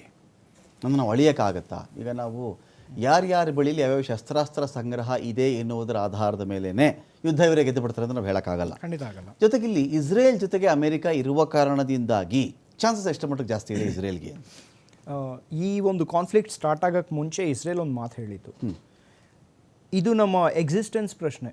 ನಮಗೆ ಅಮೆರಿಕ ನಮಗೆ ಸಪೋರ್ಟ್ ಮಾಡಲಿಲ್ಲ ಅಂದ್ರೂ ನಾವು ಹೊಡಿತೀವಿ, ನಾವು ಅಟ್ಯಾಕ್ ಮಾಡ್ತೀವಿ ಇರಾನ್ ಮೇಲೆ, ಯಾಕಂದ್ರೆ ನಮ್ಮ ಅಸ್ತಿತ್ವದ ಪ್ರಶ್ನೆ, ಕ್ವೆಶ್ಚನ್ ಆಫ್ ಅವರ್ ಎಕ್ಸಿಸ್ಟೆನ್ಸ್ ಅಂತ ಹೇಳ್ತು. ಆ್ಯಂಡ್ ಈಗ ಏನು ನಡೀತಿದೆ ಅಂತ 3 ಒಂದು ಮಿಲಿಟರಿ ಸ್ಟ್ರಾಟಜೀಸ್ ಅಂತ ಹೇಳ್ಬಿಟ್ಟು ನಾವು ಒಂದು ಇದರಲ್ಲಿ ಹೇಳ್ತೀವಿ. 3 ಮಿಲಿಟರಿ ಸ್ಟ್ರಾಟಜಿನ ಈ 4 ದಿನದ ಆಪರೇಷನಲ್ಲಿ ಇಸ್ರೇಲ್ ಸಕ್ಸಸ್ಫುಲ್ ಆಗಿ ಎಕ್ಸಿಕ್ಯೂಟ್ ಮಾಡಿದೆ. First one IRGC, Iran revolutionary guard corps ಅಂತ ಹೇಳ್ಬಿಟ್ಟು ಏನಿದೆ, ಅದರ ಟಾಪ್ ಲೀಡರ್ಶಿಪ್ ಎಲಿಮಿನೇಟ್ ಮಾಡಿಬಿಟ್ಟಿದೆ. ಯಾರು ಯುದ್ಧದಲ್ಲಿ ಮುಂದೆ ಇದ್ದಾರೆ ಅಂತ ನಾನು ಎಕ್ಸಾಂಪಲ್ಸ್ ಹೇಳ್ತಾ ಇದ್ದೀನಿ, ಅದು ಆಲ್ರೆಡಿ ಎಲಿಮಿನೇಟ್ ಆಗಿದೆ. ತುಂಬಾ ಜನ ಪೊಲಿಟಿಷಿಯನ್ಸ್ ಹ್ಯಾವ್ ಬಿನ್ ಎಲಿಮಿನೇಟೆಡ್. ಎಲ್ಲಿವರೆಗೂ ಅಂತ ಹೇಳಿದ್ರೆ, ಅವರು ಅದಕ್ಕೆ ಕರೆಕ್ಟಾಗಿ ಆನ್ಸರ್ ಮಾಡಿಲ್ಲ. ಬೆಂಜಮಿನ್ ನೆತನ್ಯಾಹು ಅವ್ರನ್ನ ಒಬ್ರು ಪ್ರಶ್ನೆ ಕೇಳಿದ್ರು, ಒಬ್ಬ ರಿಪೋರ್ಟರ್ ಪ್ರಶ್ನೆ ಕೇಳಿದ್ರು, ಐ ಗೆಸ್ ಇವತ್ತು ಬೆಳಗ್ಗೆ, ನೀವು ಅಯತುಲ್ಲಾ ಖೊಮೇನಿನ ನೀವು ಅಟ್ಯಾಕ್ ಮಾಡ್ತೀರಾ ಅಂತ ಕೇಳಿದ್ರೆ, we will do what is necessary, ನಾನು ಅದನ್ನ ಇಲ್ಲಿ ಹೇಳಕ್ಕಾಗಲ್ಲ ಅಂತ ಹೇಳಿದ್ರು. ಸೊ ಬೇಸಿಕಲಿ ಅರ್ಥ ಮಾಡ್ಕೋಬಹುದು, they are going after the head of the state, and they will go after that is for sure. ಆಮೇಲೆ ಇರಾನ್ ಕೂಡ ಅಟ್ಯಾಕ್ ಮಾಡಿದೆ ಬೆಂಜಮಿನ್ ನೆತನ್ಯಾಹು ಮನೆ ಮೇಲೆ. This is the first part. Secondly, ಅವ್ರು ಯಾವ ಬ್ಯಾಲಿಸ್ಟಿಕ್ ಮಿಸೈಲ್ಸ್ ಇಂದ ಅಟ್ಯಾಕ್ ಮಾಡ್ತಿದ್ದಾರೆ, ಈಗ 1/3 ಆಫ್ ಇರಾನಿಯನ್ ಬ್ಯಾಲಿಸ್ಟಿಕ್ ಮಿಸೈಲ್ ಆರ್ಸನಲ್ ಏನಿದೆ ಅದು ಖಾಲಿಯಾಗಿದೆ. ಎಷ್ಟು ದಿನದಲ್ಲಿ? 4 ದಿನದಲ್ಲಿ. ಇಮ್ಯಾಜಿನ್ ಮಾಡ್ಕೊಳ್ಳಿ, 33% ನೀವು ಮುಗಿಸಿದಿರ, ನಿಮ್ಮ ಹತ್ರ ಈಗ ಉಳಿದಿರೋದಿನ್ನೆಷ್ಟು? ಇನ್ 66% ಇದೆ. ಇದೇ ರೇಟಲ್ಲಿ ನೀವು ಫೈರ್ ಮಾಡ್ತಿದ್ರೆ ಮ್ಯಾಕ್ಸಿಮಮ್ 12 to 14 ಡೇಸ್ ಒಳಗಡೆ ನಿಮ್ಮ ಮಿಸೈಲ್ಸು ಖಾಲಿ ಆಗ್ಬಿಡುತ್ತೆ. ಇರಾನ್ ಅಲ್ಲಿ ಉಳಿಯೋದೇನು? ಆಮೇಲೆ fighter jets you can't launch, ಯಾಕಂದ್ರೆ ಇಸ್ರೇಲ್ ಫುಟೇಜ್ ರಿಲೀಸ್ ಮಾಡಿದೆ. F-14 ಅವರ ಒಂದು ಮೇನ್ ಸ್ಟೇ ಏನಿದೆ, F-14ನ ಅಟ್ಯಾಕ್ ಮಾಡಿ ಡೆಸ್ಟ್ರಾಯ್ ಮಾಡಿರೋದು ಫುಟೇಜಸ್ ರಿಲೀಸ್ ಮಾಡ್ತಾ ಇದೆ, ಯಾವುದು? ಇಸ್ರೇಲ್. ಸೊ ಇದು ಸೆಕೆಂಡ್ ಪಾರ್ಟ್ ಏನು ನಡೆದಿದೆ ಅದು. ದ ಥರ್ಡ್ ಒನ್, ಅವ್ರ ಏರ್ ಡಿಫೆನ್ಸ್ ಟೋಟಲಿ ಡೆಸ್ಟ್ರಾಯ್ ಆಗಿಬಿಟ್ಟಿದೆ. ಯಾವ ಒಂದು ಏರ್ ಸ್ಪೇಸ್ ಡಾಮಿನೇಷನ್ ಟೋಟಲಿ ನಮ್ಗೆ ಬೇಕಾದಾಗ ಆನ್ ಕಾಲ್ ನಾವು ಹೋಗಿ ಅಟ್ಯಾಕ್ ಮಾಡ್ಬೋದು ಅಂತ ಹೇಳ್ಬಿಟ್ಟು ಇಸ್ರೇಲ್ ಹೇಳಿದೆ ಅಲ್ವಾ. ಸೊ ಇಷ್ಟೊಂದೆಲ್ಲ ಇಸ್ರೇಲ್ ಮಾಡಿರೋವಾಗ it's very well understood, this is not a one day plan. ಇದು ರಿಯಾಕ್ಷನ್ ಅಲ್ಲ, ಇಟ್ಸ್ ಅ ಸ್ಟ್ರಾಟಜಿಕ್ ಆಪರೇಷನ್. ಅವರು ರೈಸಿಂಗ್ ಲೈನ್ ಅಂತ ಹೇಳ್ಬಿಟ್ಟು ಏನು ಮಾಡ್ತಾ ಇದ್ದಾರೆ, ಆ ಆಪರೇಷನ್ ಅಲ್ಲಿ ಇವೆಲ್ಲ objective step by step. And I am sure ಇಷ್ಟೊಂದೆಲ್ಲ ನಡೆಯುವಾಗ ರಿಟಾಲಿಯೇಷನ್ ಕೂಡ ಅವ್ರು ಎಕ್ಸ್ಪೆಕ್ಟ್ ಮಾಡಿದ್ರು. ದಟ್ ಇರಾನ್ ಪ್ಲಸ್ ಇರಾನಿಯನ್ ಅವರ ಇವರು ಪ್ರಾಕ್ಸಿಸ್ ಏನಿದ್ದಾರೆ, ಹೌತೀಸ್ ಆಗ್ಬೋದು, ಇಲ್ಲ ಅಂತ ಹೇಳಿದ್ರೆ ಲೆಬನನ್ ಇಂದ ಆಗ್ಬೋದು, ಹಮಾಸ್ ಆಗ್ಬೋದು, ಇವ್ರು ಅಟ್ಯಾಕ್ ಮಾಡ್ತಾರೆ ನಮ್ಮ ಮೇಲೆ ಗೊತ್ತು, and they were ready for it. ಜನನು ರೆಡಿ ಮಾಡಿದ್ರು, ಏನೇನ್ ಇಂಪ್ಯಾಕ್ಟ್ ಆಗುತ್ತೆ ಅದಕ್ಕೆಲ್ಲ ಅವ್ರು ರೆಡಿ ಮಾಡ್ಕೊಂಡಿದ್ರು, ಇಂಪ್ಯಾಕ್ಟ್ ಆಗ್ತಿದೆ. ಬಟ್ ಇವತ್ತು ಒಂದು ಮೋಸ್ಟ್ ಇಂಪಾರ್ಟೆಂಟ್ ವಾರ್ನಿಂಗ್ ಏನ್ ಬಂದಿದೆಯಲ್ಲ, that warning that was told by Donald Trump, American president, Tehran ಖಾಲಿ ಮಾಡಿ. Okay. And he came back from G7. ಏನಕ್ಕೆ? Something big is happening right now. Okay. ಅಲ್ಲೇನೋ ನಡೆಯುತ್ತೆ. ಅಂದ್ರೆ ಬೆಂಜಮಿನ್ ನೆತನ್ಯಾಹು ಹೇಳಿದರೆ we are going after his head. Okay. Open ಆಗಿ ಹೇಳಿಲ್ಲ, indirect ಆಗಿ ಹೇಳಿದ್ದಾರೆ. ಡೊನಾಲ್ಡ್ ಟ್ರಂಪ್ ವಾಪಸ್ ಬಂದಿದ್ದಾರೆ ಅಂಡ್ ಟೆಹರಾನ್ ಖಾಲಿ ಮಾಡಿ ಅಂತ ಹೇಳಿದ್ದಾರೆ. ಆಲ್ರೆಡಿ ಜನ ವಾಪಸ್ ಹೋಗ್ತಾರೆ, ಅವ್ರಿಗೆ ಗೊತ್ತಾಗ್ತಿಲ್ಲ ಎಲ್ಲಿ ಹೋಗ್ಬೇಕು ಅಂತ, ಫುಲ್ ಬ್ಲಾಕ್ ಆಗ್ಬಿಟ್ಟಿದೆ ಟೆಹರಾನ್. ಬಟ್ ಅಟ್ಯಾಕ್ ಅಂತೂ ನಿಲ್ಲಲ್ಲ. So this is where it is standing. Already ಒಂದು ಯುನೈಟೆಡ್ ಕಿಂಗ್ಡಮ್ದು ಮತ್ತೆ 2 ಇದು ಏನ್ ಹೇಳ್ತಾರೆ ಅಮೆರಿಕಾದು, USA ನೇವಲ್ ಕಾಂಬ್ಯಾಟ್ ಗ್ರೂಪ್ಸ್ ಅಂತ ಹೇಳ್ಬಿಟ್ಟು ಏನ್ ಕರಿತೀವಿ, ಅವರ aircraft carriers, they are already moving towards Iran. So ಯುದ್ಧ ಇಲ್ಲಿ ನಿಂತಿದೆ. Clearly Israel is ahead in this. And Iran ಹತ್ರ ಹೊಡೆದಾಡಕ್ಕೆ ಅಂತ ಹೇಳ್ಬಿಟ್ಟು ಜಾಸ್ತಿ ಏನು ಉಳಿದಿಲ್ಲ. ಅಂಡ್ ಅವ್ರ nuclear program already, if reports are to be believed, ಹಿಂದೆ ಹೋಗಾಗಿದೆ. ಅವ್ರೀಗ ಎನ್ರಿಚ್ ಮಾಡೋಕ್ಕಾಗಲ್ಲ ಫರ್ದರ್. ಸರ್, ನನ್ನ ಕ್ವಶನ್ ಇರುತ್ತೆ ವಾಸುದೇವ್ ಸರ್, ಇದೀಗ ಭಾರತ ತನ್ನ ದೇಶದ ಪ್ರಜೆಗಳನ್ನು ಸುರಕ್ಷಿತವಾಗಿ ನಮ್ಮ ನೆಲಕ್ಕೆ ತಲುಪಿಸ್ಬೇಕು ಅಂದರೆ ಇಸ್ರೇಲ್ ಏನು ಮಾಡ್ತಾ ಇದೆ, ಒಂದು ಕಡೆ ನಿಮ್ಮ ಸೇಫ್ಟಿ ಬಗ್ಗೆ ನಾನು ಎನ್ಶೂರ್ ಮಾಡ್ತೀನಿ, ಅದನ್ನ ಈಗಲೇ ಕಳಿಸ್ಕೊಡೋಕ್ಕಾಗಲ್ಲ ಅಂತ. ಅನೇಕ ಕನ್ನಡಿಗರು ಇದ್ದಾರೆ, ನಮ್ಮಿಂದ ಅನೇಕ ನಿಯೋಗಗಳು ಹೋಗಿವೆ, ಅವರು ಎಲ್ಲರೂ ಕೂಡ ಅಲ್ಲೇ ಇದ್ದಾರೆ. ಸೊ ರೂಟ್ಸ್ ಏನು ಸರ್ ಇದೀಗ, ನಮಗಿರ್ತಕ್ಕಂಥ ದಾರಿ ಏನು? ಇರಾನ್ ಕಡೆಯಿಂದ, ಇರಾನ್ ಟೆಹರಾನ್ ಬಿಟ್ಟು ಹೋಗ್ಬಿಡಿ ನೀವು ಅಂತ ಹೇಳಿದ್ದಾರೆ, ಅಲ್ಲೆಲ್ಲೋ ಬರಬೇಕು ಅಂತ ಪ್ಲಾನ್ ಮಾಡ್ಕೊಂಡಿದ್ದಾರಲ್ಲ. ನಮ್ಮ ಜನಗಳ ಸೇಫ್ಟಿಗೆ ನಮಗಿರ್ತಕ್ಕಂಥ ಮಾರ್ಗ ಬರೀ ವಾಯು ಮಾರ್ಗ ಒಂದು ಅಂತ ನಾನು ಭಾವಿಸಿದ್ದೀನಿ. ಸೊ ಯಾವ ಥರ ಮೆಥಡಲ್ಲಿ ಬರಬೇಕಾಗತ್ತೆ ಅಂತ?